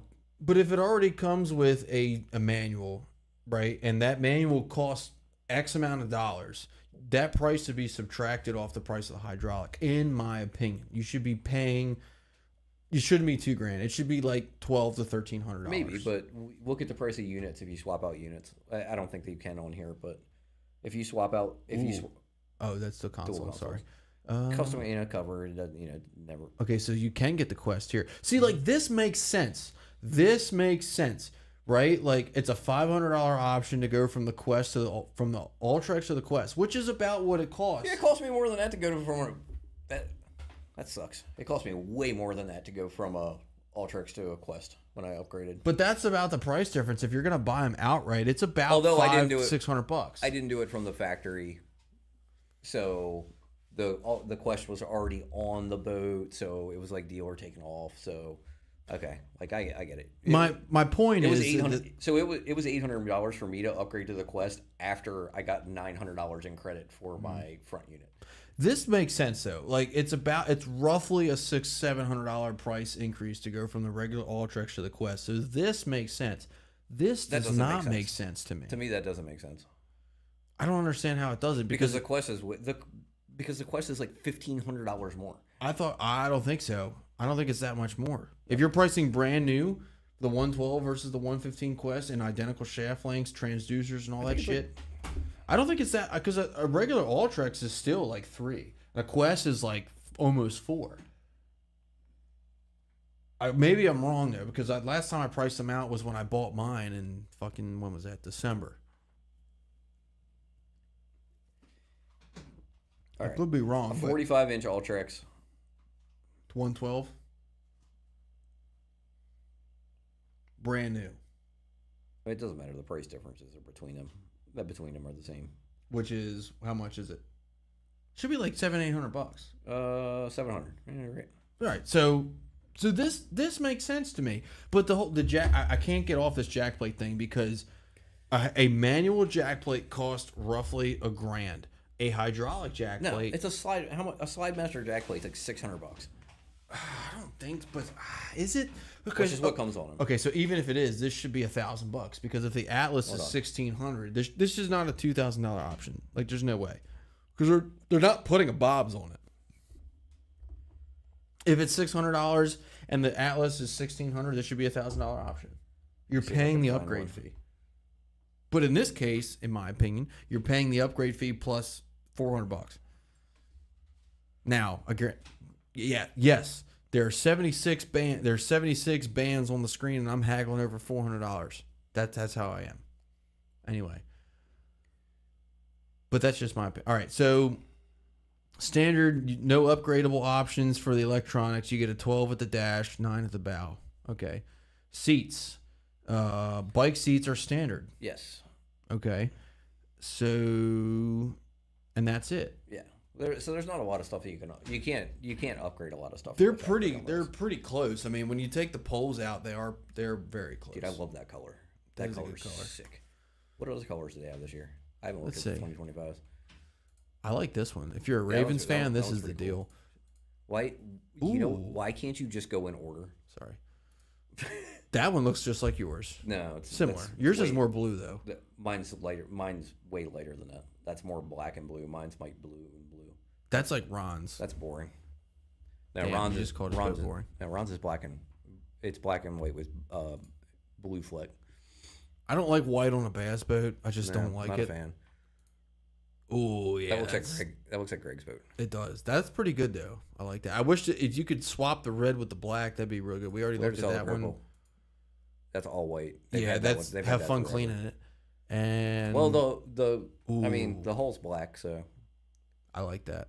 That's all right. It's kind of grayed out. It's sparkly, so it's not that bad. I've actually seen one that color. Isn't that Centaur's boat looks like that kind of, or his is more black? His is more black. That's a good color too. I like that. I don't like the bright red. I like that gray. That gray with the red pinstripes was. I'm a little about the colors on this. I mean, I like the purple one. I like this one. I do like the first one. Let's look at the colors on the FXR because there's some sick colors on the FXR. All right, so go to the Apex. I was gonna say, educate me on what the fuck's the difference between these. Like, is it all options? The Pro has there's special colors on the Pro. The Apex is like the regular. The good model. What's limited? Limited is just limited. It's limited. You can only pick certain colors and stuff like that. All right, so we're gonna go to the FXR 20 Apex because money's not an option at this point, so we're just gonna figure it out. So there's, interestingly enough, less color options with this one. All right, so I like this because it's an olive type of color, military thing. That's not even that's like drab brown. Yeah, it's like desert drab type of thing. It's not bad looking. Not a huge fan. The problem is it's different though. Think about it like this: how many sun shirts do you own that match this? Why would I care about matching my boat? Because it's cool. All right, I never match my boat. That actually looks terrible in my opinion. That's like red and gold. Yeah, I'm not a fan of that. What if you're a 49ers fan? Maybe. Other than that, no. That one's good. Yeah, I like that one. Yeah. Blue Angels kind of looking like thing. Yeah, Jim, I agree. I didn't like that. That one. I mean, that's all right. It's nothing special. It just doesn't do it for me. I like that. Yeah, I like that with the red poles. That looks good. Hell yeah, that looks real good. That's all right. Pretty standard Skeeter. Not bad. Yeah, it's just all right. That's the grayed out again. And then last but not blackout. Okay. I mean, I like the black one. I like this one. That's the one. This is the one. Go to the FXR Pro. See, look at I think they have different color options for the Pro. I thought that's what. Oh, okay. FXR 20 Pro. Build this. I'm pretty sure they have different color option. It's I knew there was two. Yeah. Interesting. And what's the black one? Yeah. There you go. That's Doesn't look that's bad. nice. I like that. There you go. Last one. Joe says last one's it. All right, let's look at the limited. We're going to look at them all, I guess. FXR 20 limited. Let's see what we got. I'm pretty That's we looked at that. Well, actually, no, that one's a little different. yeah, I like that with the red pinstripes. Ooh. Okay. A little blue there. Looks yeah, good. That's nice. Oh, Doesn't look bad. yeah, I like the I basic, I like it. easy, right? No, I don't like white on a boat. Do Yeah, not that's- like white on a that's boat. nice. I had white on a boat. It Probably sucks. great. Oh, That looks good. that's nice. Red I like poles. That would be perfect. Baltimore Ravens. There you go. Like it. Not bad. That's all. This is gonna be the all white. That I would never own that. I'm sorry. The only saving grace to that is most of what touches the water is not white, so it may not be that bad. Yeah, but if you've ever fished Conowingo. John, welcome, John. John says, good Hey, evening. John. Can't stay long. Wife and I are celebrating 10-year anniversary. Hey, congratulations, man. Appreciate you, man. Happy anniversary. Hey, John. So we talked earlier in the show about, I don't know if you've seen, if you scroll all the way to the top in the comments, there's a guy who is. Have you seen in the Ranger with the broken transom that the guy's posting all the Yes. videos on? That's what we want to know. Just curious if you've seen that. And have you heard that Gambler's going to be making boats again in 2027 or sooner? Allegedly. We'll see what happens. Grayed out, Skeeter.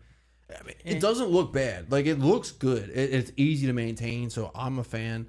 I need sparkles on my I best hate boat. that. That is actually- repulsive to me. I like that better than that drab. Yeah, that like drab one. That just, like, what the fuck It's just like a is that? sand color. Like, that's not that bad. Yeah, I don't like that at all. That's the one thing I like. The one thing I don't like about Skeeter is the limited colors. I have a question. Lots of broken. He says there's lots of broken transoms. Okay, on we're Rangers. going back to the hydraulic jack plate again. Why is a hydraulic jack plate on the FXR Pro Limited, whatever the fuck, $200 cheaper? I don't know. Different jack plate. It can't. This is why I have issues, because You just gotta ask. Hope Gambler comes back stronger than ever. Yeah, that'd be cool. You know, a little updated console or something. yeah, they have to.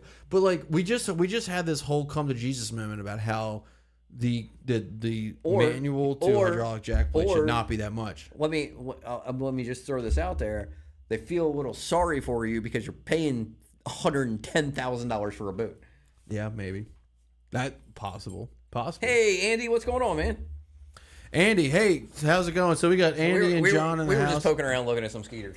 So Andy, we were We got questions. So we got a couple. We've gone over a couple things tonight. So there's a gentleman in the Ranger Bass Boat Owners Group who has basically destroyed his transom, and Ranger is sending him up the river. We heard that Gambler is going to be making boats again in 2027 under different ownership. So I've been seeing a lot on the Gambler website. I've actually tried to tag Team Marine in it. I don't know if you guys saw it. I know you guys got a ton of notifications or whatever, but so Gambler has sold. They say they're going to make boats again in 2027 or earlier. We were just taking a look at the Skeeter here, the ZXR 20 SE, 21 SE, comparing the options and what's what. Looking at some of the like economy, we might actually look at some the Bass Cat in here in a little bit too. I mean, I think at the end of the day, you're going to save like maybe $1,000 going to the SE versus the ZXR. Are you surprised about the Ranger? No, not at all. We're not surprised. Disappointed. To me, like I look at I only have like 3 left. I'm only taking one. So you're a jerk. But Sorry. it's fine. I am a jerk. So to me, like looking at that guy's video and looking at the damage, like is that something that just has been happening on Rangers, or did that dude hit something? Like I've never seen damage like that. That's he's pretty working bad. on the Gambler info. Awesome. I've never seen damage like that on a boat without somebody just smashing into something. Like that's all I really want to know is like, but if you see that, like, did he hit something, or is it just Ranger being a piece of shit? I'm going to actually repost that comment in here for the folks that want to check it out, because there's a lot to see on that. I'm going to have to go back and find it. Hold on 1 second. You're killing me, Smalls. I know. I'm sorry. All right, here we go. So I'm pulling it up right now. Now I can't see the comments. Oh, whoops, sorry. Well, you can see them on here. No, wait, no, because you I did all the way to the scroll. top. So the last comment we still have is from Andy saying he's working on the gambler info. I'm actually really curious to hear about that because I actually hope that AMC, American Marine Corporation, bought him back because the Sterling was badass. The Sterling I thought was a really badass boat, and it, I thought that they did a good thing. Yeah, they only made a handful of them a year, but they were still pretty decent, from what I have heard and from what I have seen is that they're pretty good boats. Rangers are not Rangers. Oh, hell no. All right, so here we go. I found it. All right, so I'm going to Share. Go down to share. Copy you're link. right, sorry. All right, so I'm putting this back in the group chat or in the chat for this for the folks that haven't had a chance to look. But this is in the Ranger Bass Boat Owners group. I'm just going to share my screen because we got a couple people. We've talked about it. We've talked about this enough, man. Yeah, we're just going to hit Let's it go for back. a couple seconds. But this is the crack in the transom. Ranger basically told this guy, "Yeah, we're going to fix it instead of warranting it because We've replaced too many boats and it's costing us too much money, probably. pretty much." So that's where we're at. Night Rangers. Night Rangers. I like it. I like it.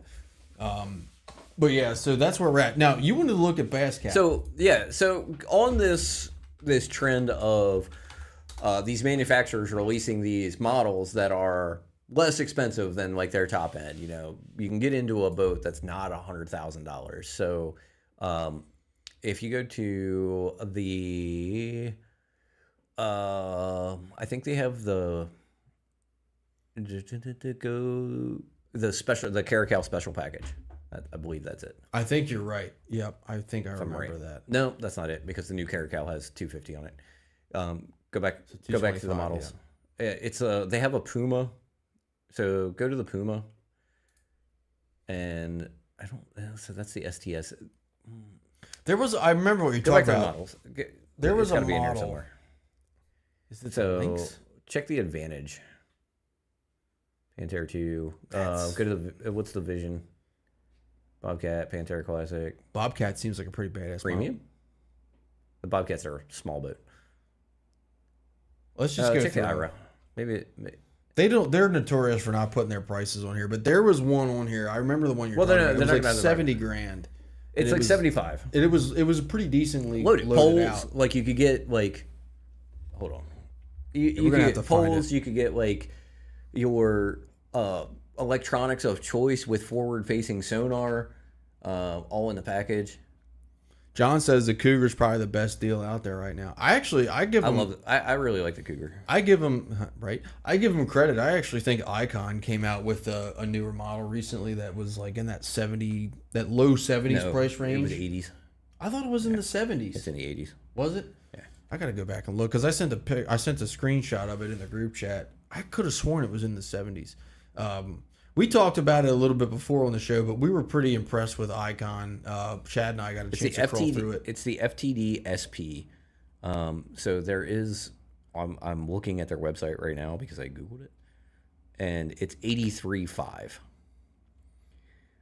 So it's 83 for, I don't know, they don't list it on there, but No, like, it's not on here. I can send it real quick. Yeah, send it to the Facebook, and then we can pull it right up. Maybe I might be able to do that. Dustin says if he ever gets another boat, it'll probably be a Bass Cat. Dustin, are you not happy with your Triton? I think Dustin's Triton is pretty awesome. I mean, I it love needs some Dustin's power Triton. poles on it, but it'd be awesome. He doesn't have power poles on it? No. I thought he had power poles on it. So while we're waiting for this, I just want to give a shout out to my buddy Zach. He's up on Cayuga this week. Caught That's a a monster. number of 6-pound smallmouth this week. Actually, today. I've been jealous as shit looking at his Snapchats at work. Switch back to the Bass and Beer Facebook. We're on it now. No, Yep. you're not. All right, so here we go. Yeah, we are. Okay. All right, so we are looking at it right now. Okay, here we go. So I know Ken Eng looked into it. He was looking at possibly getting a new boat. So I know there are some limitations, like you can't do like custom color packages on it. But it's 83.5, which is significantly less than your average Bass Cat. I'm not saying that that's not expensive, but it's significantly less than your average Bass Cat. I have built out a couple of Bass Cats. because I was looking at bass cats and they're all they were like, I'm in the $100,000 range. Oh yeah. But this, I mean, it comes with whatever graphs you want. So you can get, Humminbird, Lowrance, or Garmin. You get the matching forward-facing sonar to match it. You get 2 power pole blades, and then your trolling, whatever trolling motor matches your graph. So you can either get a Garmin, Lowrance, or Ultrex. Can you get a Quest? I think it probably comes standard with the 112 Ultrex. Yeah. I mean, learn more. Wait a minute. Is this the 2 or 3 hybrid? No, but okay, but you can get the 2 or 3 you can hybrid. get the 2 or 3 hybrid, which makes me that right there. Yeah, that's a key piece of information right there. That's that was one of the boats that I wanted. I couldn't make it work in my budget. Yeah, the 2 or 3 hybrid. So that's one of the things that, like, if you go to their models, right, and it's a little bit slower than the Cougar. You lose about 4 mile an hour top end. Why is it not advertised? Like, why? Yeah, I don't know. Like, it's weird, right? I mean, but still, Andy says do the math on the accessories. I mean, if I'm getting two 12-inch graphs, like if I built a regular Cougar and ordered it from them, it would be $95,000. So, like, I don't know. It's. So Phoenix had a pretty decent offer for a while too. I think it was the what the hell? It was the 721 ZXL. That's right. It was this one. Okay, 65,595. So that's right there with the Skeeter. Now, what are the features? All right, specs. We got specs, features, dual. Okay, so I don't see anything about graphs on the features. I don't see anything about poles on the features.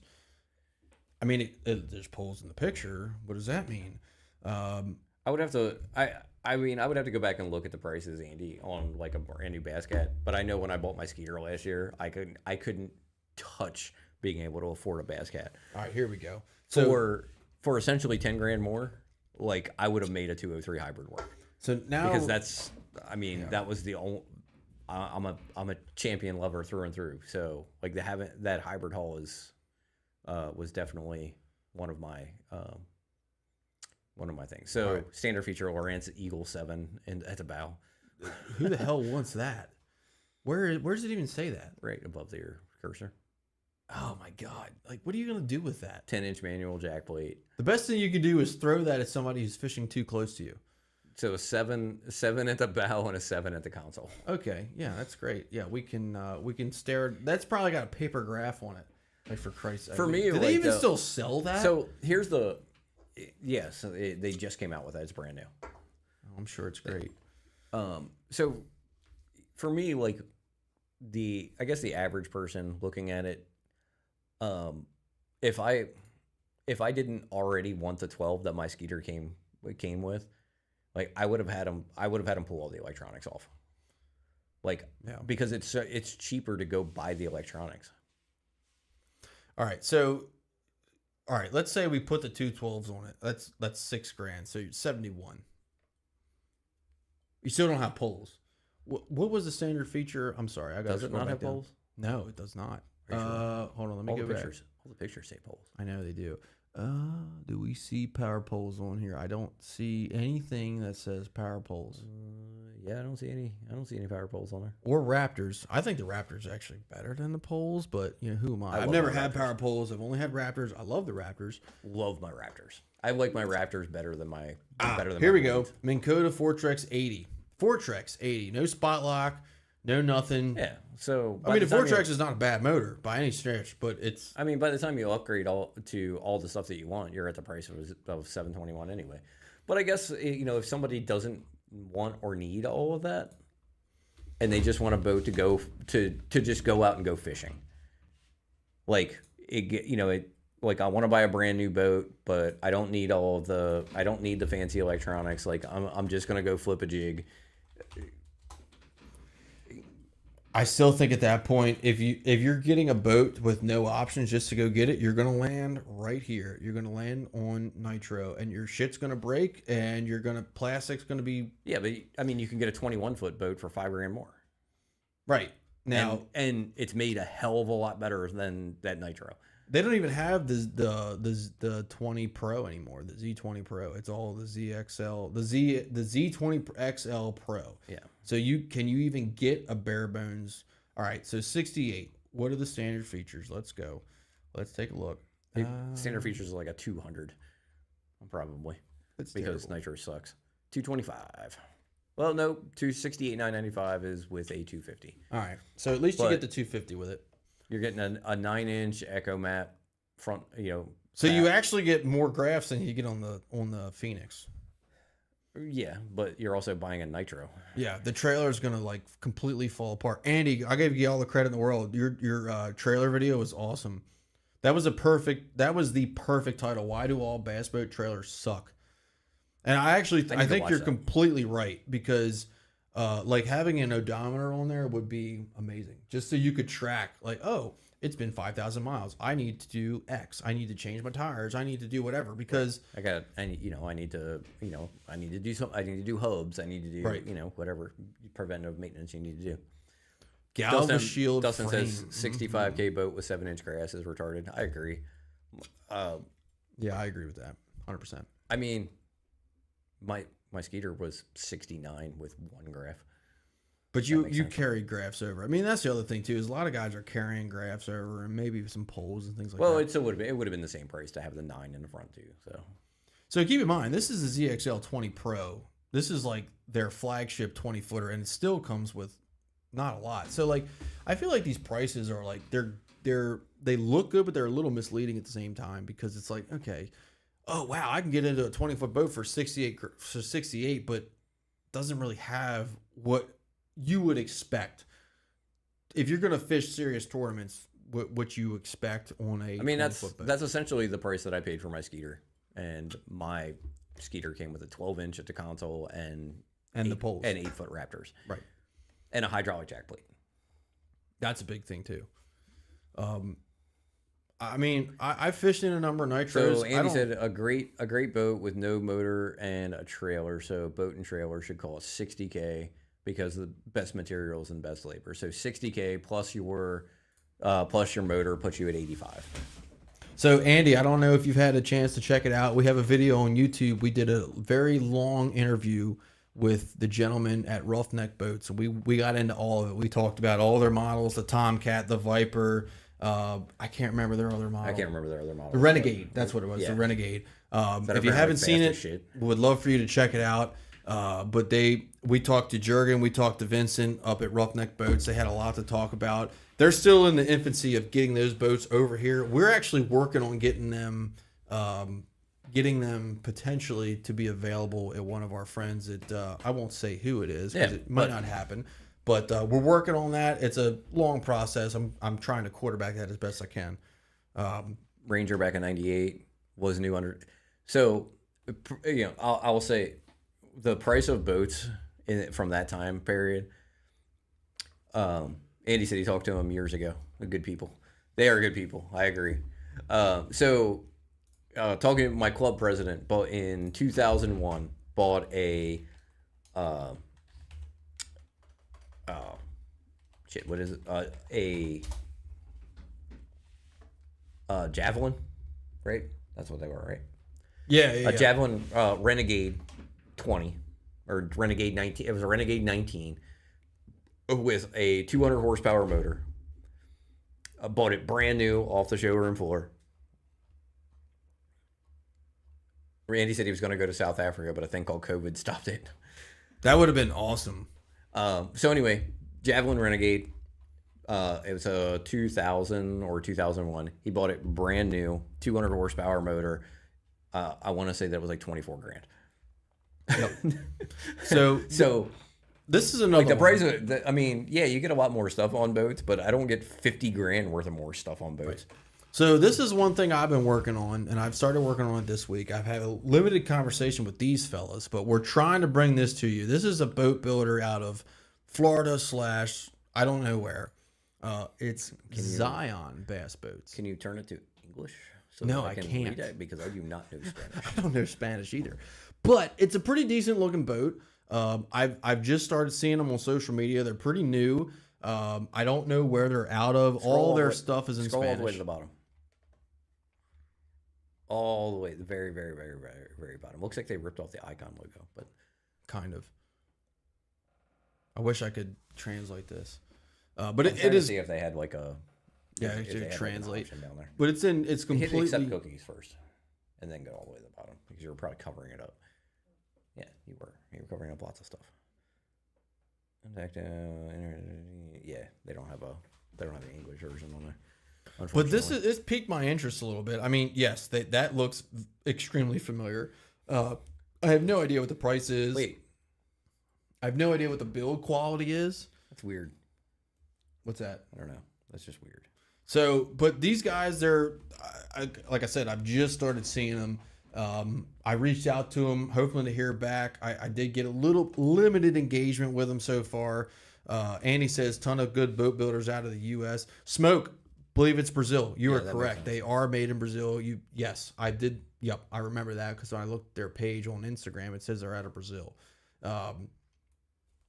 Pretty interesting looking boat. I'm not really sure anything about them. I'm trying to get these fellas on the show so we can talk about them a little bit. But, I mean, it looks like pretty loaded. I mean, you got some graphs up front, Ultrex, some sort of Ultrex, whether it's a Quest or not. You got your poles, Yamaha's in the picture. So, I have no idea what this looks like or what's involved with it. But it's worth, it's piqued my interest. I'm going to try to see what we can come up with these guys. But, it's something, right? It's interesting. It's a new boat brand that nobody's heard anything about. So why not bring them to the table and get their name out there and let you guys take a look at them and decide what's going on. But that's just kind of what I've been seeing. And I've seen a number of their posts. So they're either hitting the algorithm right or there's something going on. I mean, this console. I can't find anything about them. So the console on here is like Vexus like that big round console. Yeah, it reminds me of a Stroker. It does, but if you look at the boat sits really high out of the water, so it has the console reminds me of a Stroker. Yeah, true. The Vexus sits real high out of the water too, so I'm not. Like the hull, looks like a Skeeter. It does. It really piqued my interest. You look at it from the side; it looks just like a Skeeter. It's even got the same markings as a Skeeter. Andy said, "Those people who make the boats in South Africa make like $45 a week for fuck's sake." Yeah. I mean, different economies. It's right. It's wild. It's wild what we don't realize about manufacturing outside of the United States. Right. But there's like definitely... it looks like you look at that boat from the side, it looks just like a Skeeter. The thing of it is like when we talked about it's like a Skeeter with a Ranger like rear end. When we talked to Roughneck, like there's a lot of appealing things about them. The fact that they're able to make the boats without the EPA involvement in some things, it definitely has that selling point of, hey, we can probably make this boat. Dustin said it's AI selling boats. It could be. They make the boats a little bit cheaper and maybe even a little bit better because they don't have to deal with the nonsense of the EPA when it comes to the resins and things like that. So, there are some appealing factors when it comes to these boats that are being made and sold overseas. So just something to think about. All the boats outside of the U.S. come from U.S. boats. That's one of the things that we talked about with Roughneck is like when we talked about the Renegade, there was a lot of, we talked to Jurgen and Vincent, there's a lot of inspiration from other boats there. I think there was some Ranger involved. There was some Gambler involved with those hulls. I think there was a little bit of Bullet involved, if I remember the conversation. Allison. What's that? I think he said Allison. Yeah, there was a lot of stuff. Andy says we have a huge following in South Africa. I bet. Oh, hell yeah. There's a lot of good fishermen from South Africa, a lot of good bass fishermen from South Africa. I wore a Team Marine shirt in the middle of the Sahara Desert in Africa one time. Pretty interesting. I'm pretty sure it's still full of sand and sheep crap because that's all that's out there is sand and sheep shit. You're getting a little close to the sheep. The sheep in Africa have tails? It's really off-putting. It really is because it's like, what is that? Is it like a goat? But it's got like their tails are so long they like drag on the ground. It's very weird. It's like not cool. Like when you see, you're like, ugh, what is that? It's odd. Yeah, it's weird. I'm telling you. But anyway, all right. So the last topic I want to talk about tonight because we haven't hit it yet. Kentucky Lake. You said Kentucky Lake's popping off. Kentucky Lake. Holy smokes! Let's pull up some. Is it MLF? MajorLeagueFishing.com. Jim says it's hard to keep that tail out of the way. Oh, Jim, you sheep fucker. Oh my God. All right, here we go. So Bass Pro Tours. Why didn't you just type in MajorLeagueFishing.com Oh, sorry. in the actual MajorLeagueFishing.com? Nope. Now you put a space. I'm sorry. You are terrible at the internet. You saw my email that I wrote today. That was pretty funny, though, wasn't it? All right, here we go. Jacob Wheeler, after 2 days, 152 pounds, absolutely smashing them. And the cool thing is they are catching a lot of largemouth, which Kentucky Lake for the past couple of years has not really been known. Yo, what's up, Chad? It's also not really the time of year for largemouth fishing to be like super thing. Like, Oh, yes, it is. Like, this is classic ledge fishing on Kentucky Lake. Like, this is where, this is the time of year that it was like golden. For yeah, ledge but Kentucky fishing. Lake's known for two things. It's known for the ledge fishing. It's also known for flipping bushes too. Not this time of year. Right, This time but, of year it's I mean- all wedge fishing. But largemouth haven't played in Kentucky Lake for years. Yeah, since the Asian carp. Right. It- I mean, that it's was like playing- 2017, 18. It's playing now. I don't know if. Let me see if I can log in. I think I can see like what they actually call it if I log in. Let's see. But Jacob Wheeler was absolutely smashing them. There's a big smallmouth there. Yeah, he caught a 415 smallmouth, a 4-pound smallmouth, and a 5.5 largemouth in like 16 minutes. Wow. All in the same area? I would assume so, since it was in 16 minutes. That's pretty cool. Stacking up more than 95 pounds during the first half of the day. Wow. Point. Wow, that's insane. It's a lot of weight. Largemouth, largemouth, largemouth, largemouth, largemouth, smallmouth, smallmouth, largemouth, smallmouth, smallmouth, largemouth, smallmouth, smallmouth, smallmouth. That's just fun. That's just downright. What was the biggest fish? The biggest fish of the tournament? Or of Jacob Wheeler's bag? Of Jacob Wheeler's bag? His big bass was 5'6". Largemouth, smallmouth. That was largemouth. That's awesome. Nick Hatfield also has a 5'6". There's a 5'3". So 5'6" is the biggest fish caught. Kentucky Lake is massive. If anyone's never fished it, dude, that place is massive. There's a reason they call it the Great Lake of the Midwest, because it is humongous. It's absolutely huge. I've been on it twice. It's ridiculous. Yeah. I mean, and that doesn't even include Lake Barkley, because Lake Barkley is almost as big. It's a completely separate lake. So it's good to see these kinds of weights and these numbers of fish being called on Kentucky Lake again, because Kentucky Lake has been on a downswing for a long time. Oh yeah, I mean it's almost 10 years. I mean it started in. And then the last couple of years, the smallmouth have really Yeah. kicked off, and it's been good on smallmouth. I mean, like 25-pound bags of smallmouth in the springtime, and now we're seeing big numbers of largemouth in this tournament. I think Michael Neal was all largemouth today. Wow, that's pretty cool. So I guess I can only see today. Dan says, anyone know the biggest bass caught on Kentucky Lake? It's got to be a teener. I'm going to say like 13, Like 14 ever? pounds. 13 something. I think it was 13 something. I could be wrong though. Lake record. Because they don't have F1s on Kentucky. I think it's all their northern strain fish on Kentucky. They also have spotted bass in Kentucky Lake, or at least they did. Maybe the Asian carp completely destroyed them. 14.5. I was close. Price is right rules. Kentucky Lake hammer. is renowned for its trophy. This is Google AI telling me. But Okay. 14.5 pounds is the biggest. It's a pretty good fish. I mean, it's a hammer for sure. I mean, that's a lot bigger than anything ever caught in Maryland. Yeah, for sure. Dan says 12.1. Sounds like AI says it was bigger. Well, 6 years ago. Let's see, that's Kentucky state record. Kentucky Lake record I'm looking at parislanding.com, and parislanding.com is essentially Kentucky Lake. Like, that's on Kentucky Lake. So, like, this is good info, right? What's the biggest bass ever taken on Kentucky Lake? The question has been asked just about every angler. Blah, blah, blah, blah, blah, blah, blah, blah, blah, blah, blah. And what is the state record? Oh, the state record, I'm sorry, is 14.8. Was it caught in Kentucky or Tennessee? and the lake record is 12 pounds 11 ounces. Oh wow, it could have been a Lake Barkley fish then, because Kentucky and Barkley are like two different states. The same record? No, it just says it was caught in Lawrence County, so it was probably caught in like a farm pond. Hit the latrine. I'll be right back. We're almost at the 2 hour mark. You pee more than any person I know. Small bladder. You said on the MLF tour that was the biggest. Well, 1211 was caught at Kentucky Lake. There's been way bigger caught at Pickwick, or not Pickwick, Chickamauga. Chickamauga's had that was kicking out like 12 pounders like every spring for a few years. I don't know what the record is. Chickamauga Lake record bass.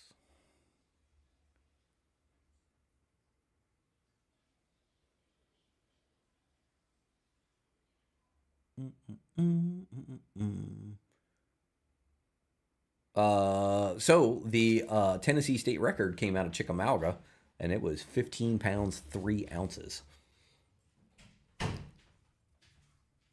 The Tennessee state record is 15 pounds 3 ounces.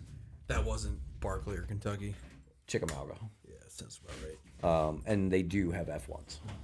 In Chickamauga? In Chickamauga. Yeah. Okay. Yeah, I'm pretty happy to see Kentucky Lake coming back, because when I was there in, I think it was 18 and 19 back. You were there in years.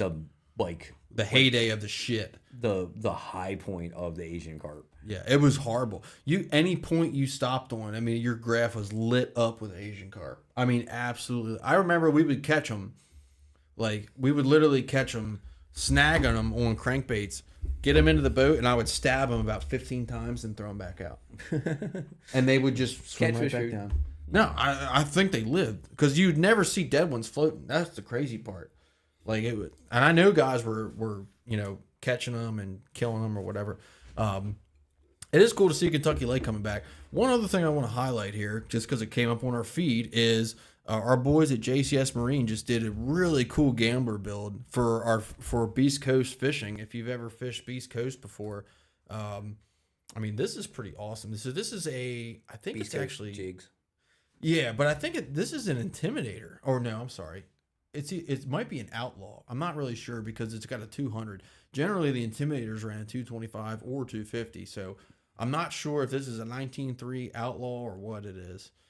It's a gambler. I mean, I know that, but it came with a 150. So I'm inclined to think that this was actually an Outlaw. I mean, it says gambler on it though. Like, that's the weird thing, because some of them said Intimidator, some said gambler, some said Outlaw. So I'm not really sure what it is. I'm not hip with the gamblers. That's Duradeck. That's the same pattern of Duradeck I have on the Bullet. That looks pretty slick. Yeah, that was a good build. Those guys, they did a really good job on that.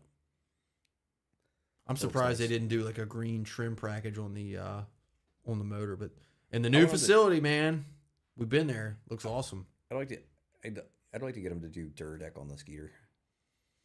Oh, you could definitely do it, and it's not I as just don't want to pay for it. Dialed baits, mixed bags, northern roots. I like cheap. it. I'm surprised that this one's not mounted in the middle, because usually gamblers mount their trolling motors in the middle. Well, maybe they moved it. Could have been. It definitely could have been, to allow for better graph setup. John, if you're still on, I know you're celebrating your anniversary. He's celebrating his anniversary. Don't bother him. But if you're still on, was this what was the size of the boat here, and why a 200R? I mean, if it's a 19.3, a 200 makes sense. If it's a 20-footer, why not a 225, 250? Just curious. I mean, I'm sure they maxed it out. But it's probably. I mean, it looks like a pretty short front deck. Oh, it's got to be a 19.3. It looks like. But it's on a dual axle trailer though, so who knows? Do you remember? Do you remember Chad Wells, gambler? No. God, that looks good. That looks really, really good. What was the trolling motor on it before? It looks like it was the same trolling motor. Still looks like an Ultrex. Simrad. Look at that. Wow. Do they still make those? They're not for bass boats. Were they ever made for bass boats? Yeah. Okay. So that's an old school graph. I think they that's work. I think that's what Tim Horton ran for a while. I had a what the fuck did I have on the Bullet when I bought it? It was something weird. It wasn't Simrad. It was something else. I still have it. I just got to pull it off the What shelf. was it? Oh, damn it. It wasn't a Simrad. It was something else. You know what? I think something else is what Timmy Horton used to run. I think you might be right. Great job, though, JCS Marine. You guys did an awesome job with this. That's the old shop right there. That's where my bullet was made. The new shop is pretty awesome. Interesting. So the 200R looks like it still has a torque master. So the 250R and the 300R come with a sporty. This looks like a torque master though. Just curious if anyone knows anything about that. Just thinking out loud. It's a pretty awesome looking boat. It's on the tip of my tongue. It's bugging me now. It is. I know. It is bugging me because it was a 9 something. It was a 9-inch graph. It's not Lowrance. It's not Simrad. Oh, damn it. Hold on. Really I'm going to look it up. I'm looking it up right now. I'll find it. Simrad.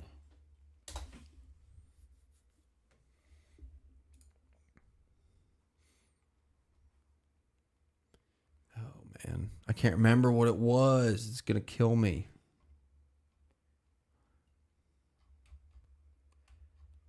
Damn it. Ray Marine. That's what it was. Ray Marine. That's exactly. Yep, that is 100% what it was. I'm a better Googler than you. They still make. I think they still make saltwater stuff. But I don't know. Do they even have a website? Maybe they don't make. Maybe they don't make. Oh, here we go. Does Ray Marine still make electronics? It looks like they do. Let's see. Yeah, I think they. If I remember right, they got it out of the bass boat world, and they, just went back to focusing on, because they've been big in the saltwater world. Right. They were, and they tried to get into that bass boat, that bass boat thing, but they never really broke into it because they just didn't have the. This is what mine was. It was an Element 9 something. Not Element 9S, whatever. Like whatever the older version of it was. Yeah. And it had some interesting stuff. They actually had a 3D screen. So it had your boat in the top right corner, and then it had an underwater view in 3D of everything that you were seeing, which was kind of neat. But I was like, how do you use that? Like, what are you supposed to do with that? I guess that helps. I mean, I guess that kind of helps you, like, figure out, like, what the it'd help you figure out, like, high spots and stuff like that. Yeah, it definitely could. Like, if you're looking at a ditch, like, seeing, like, a little point in that creek channel or something like that. But this is exactly what it looked like. It looked just like that, except it was kind of flipped. So, like, your boat would be here, and then it had a 3D thing of everything that you went over, and it was very weird. It was so weird to the point where I'm like, I don't know how to use this. But it was different. I mean, I like that there was something different going on, but it was like, what do you want me to do with this? It was definitely an interesting concept. I remember Tim Horton talking about that. Yep, that's pretty much what you had. It's like look, you can see the ridge. Yeah. So it gives you, tells you, specifically like what that rock pile looks like, or what that school of fish looks like. What that submarine looks like. I don't know. What is that? I'm pretty sure it's a school of fish. Hunt for Red October.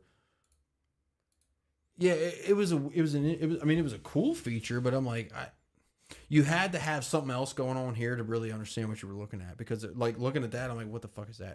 Is there a rainbow in the bottom of the lake? Like, I don't know. Like, how do I make that look like this and this? Like, I don't know what that is. I think, I mean, I've gotten good enough with side scan that, like, I don't need a 3D view. Like, I know what that looks like underneath. I agree. I mean, it was cool. I guess the only thing that it really, helps you with, like, is if you see like a rock pile off to the left on side scan, like, it might help you tell you how high that rock pile comes off the bottom. But like, I'll just take 10 seconds and just idle over it. The other thing I did, this was the most non-user friendly screen of all time. I will say that. Why? It just, like, so, all right. So you'll notice here that there's nothing on here that determines your type of sonar. So in order to go to your Side vision. yes, but where does it say that? Right Okay. there. So you had to build that specifically. So generally they come with sonar. You had to pick sonar, and then you had to go to the menu and click which type of return you wanted and then do it. So like building these combos out was just painful as shit. That's it.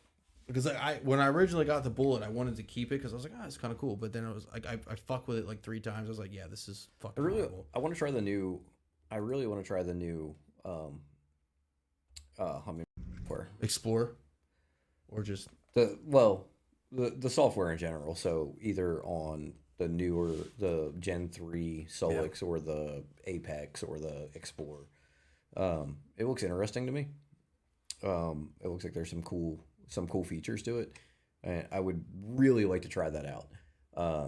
But I decided I was too cheap to upgrade my brand new electronics. right. I don't blame. I mean, And by especially cheap, when I it's mean like, I was trying to make a good financial decision, and I have electronics that work and are practically brand new, and I'm not so spending. Helix is on the front, right? I Helix have and a Garmin? I have a Helix and 10-inch Helix and a 10-inch Garmin at the front, and a 12-inch Helix at the back. I feel like that's more than enough. It is, and it is. I would really. I wish I had two 12s at the front because I'm 41 years old and my eyesight's not as good as it used to be. Yeah. I mean, I went with the two 10s in the console, the 12 up front Helix and the 10-inch LVS 32 live scope, and like for me, that's it. I mean, That would annoy the hell out of me. it's not as bad as I thought it would be. It would only annoy me because my units aren't the same size. The only thing, like the Garmin being a 10-inch, I mean, I got the whole live scope set up, black box, head unit, transducer, everything for $1,000. So I'm like, yeah, I'm gonna keep that for a while. Well, yeah, I mean it makes sense. I carried over I have a Gen 3 Helix, so it's a couple years old. That runs my 360 in the front. I would really like to have an Explorer, but at this point, Yeah. I have a massive discount with Hummingbird right now, but it would still cost me because my graphs wouldn't communicate, so I would have to do both of them. So to get like two 12s would still cost me like $3,500. And you got to get new brackets. And you got to match it up with the fucking... I don't have to get new bracket. Why would I need new brackets? Well, the gimbal bracket's different. So does it match up with your Boat FX? Comes with a gimbal. I don't have a Boat FX. I thought you had Boat FX mounts. It's just a Boat FX Garmin for the... Oh. Boat FX Garmin gimbal. Well, like my mounts, my graph mounts, I would have to drill new holes for the gimbals on the Explorers. Which is like not the end of the world. No, but you have Helix. It should be the same. All Hummingbirds have the same pattern. Oh, I didn't know that. Yeah. I thought they were different. Yeah, and I mean, unless you're going from sometimes the only time it ends up being different is when you're going from sometimes if you're going from like a 9 to a 12. It might be a little wider, but generally Hummingbirds all have the same bolt pattern on their gimbals. Interesting. So I wouldn't have to change anything. I would just have to bolt it on. Right. The cool thing about the gimbal the Boat FX gimbal that I have for my Garmin is I could use the same gimbal on a 12-inch because it's an adjustable gimbal, which is pretty cool. I'm just curious now, looking at the Raymarines, what they sell at Cabela's and Bass Pro, because generally that's going to be more geared towards bass fishermen. So just curious to see what they got. $1,500 for a 9-inch. Yeah, that's a lot of money. It's a little steep. Comes to the Navionics. There's your 3D shit there too. Yeah, that seems a little high for me. So anyway, I got to get up super early tomorrow. Yeah, I'm there with you. So I think we're gonna call it a night. Yep. Well, hey, we thank you everybody for joining us. I know we had a little bit of a slower start because we didn't really post about going live tonight. Obviously, it's just me and Paul tonight. Chad's not here, but we appreciate you guys joining us. We're gonna be back at you again next Friday, and then the Friday after that, I'll be here. The Friday after that, I will not be here because I will be on the St. Lawrence River. Oh yeah. Oh yeah. I am excited for that. Trust me. I'm working on a trip to go up there. Nice. I am fucking torched. Hell yeah. Good for you. It's awesome. Yeah, I'm working on putting together. Me and Kevin are working on putting together a trip to the St. Lawrence. So End of summer. I don't know, but it may overtake my. If we put this together, I'm not going to pre-practice for For Wisconsin. Wisconsin. We still got to figure out what dates those are. Because like a 7-hour drive is a whole lot better than a 19-hour drive, and I get to catch giant smallmouth. Honestly, I don't blame you. I do not would, blame you at all. If that works out, I'm definitely going there and not going to Wisconsin. I would love to go to Wisconsin. I do need to. I would like to go out there and pre-practice a little bit and kind of figure it out, but it is what it is. Right. Well, we're gonna wrap it up. We appreciate you guys joining us again tonight for another episode of Fridays. But we'll be back with you next Friday. We should be back with you before then for another midweek Tackle Talk Tuesday or Wednesday or Thursday. We haven't decided yet. Probably Tuesday. And then coming up here soon, the solstice, June 19th. Don't forget about it. Solstice, Mariner Point Park, 6 to 9. Registration opens at 4 or 5, something. I can't remember. Get there early. Get that early boat number. Come to the Solstice. Help support MR Bass and the Upper Bay Stocking Fund. Yep. Should be fun. Oh, hey, we thank you all for joining us. You have a great night. Tight lines this weekend if you're fishing. We'll see you next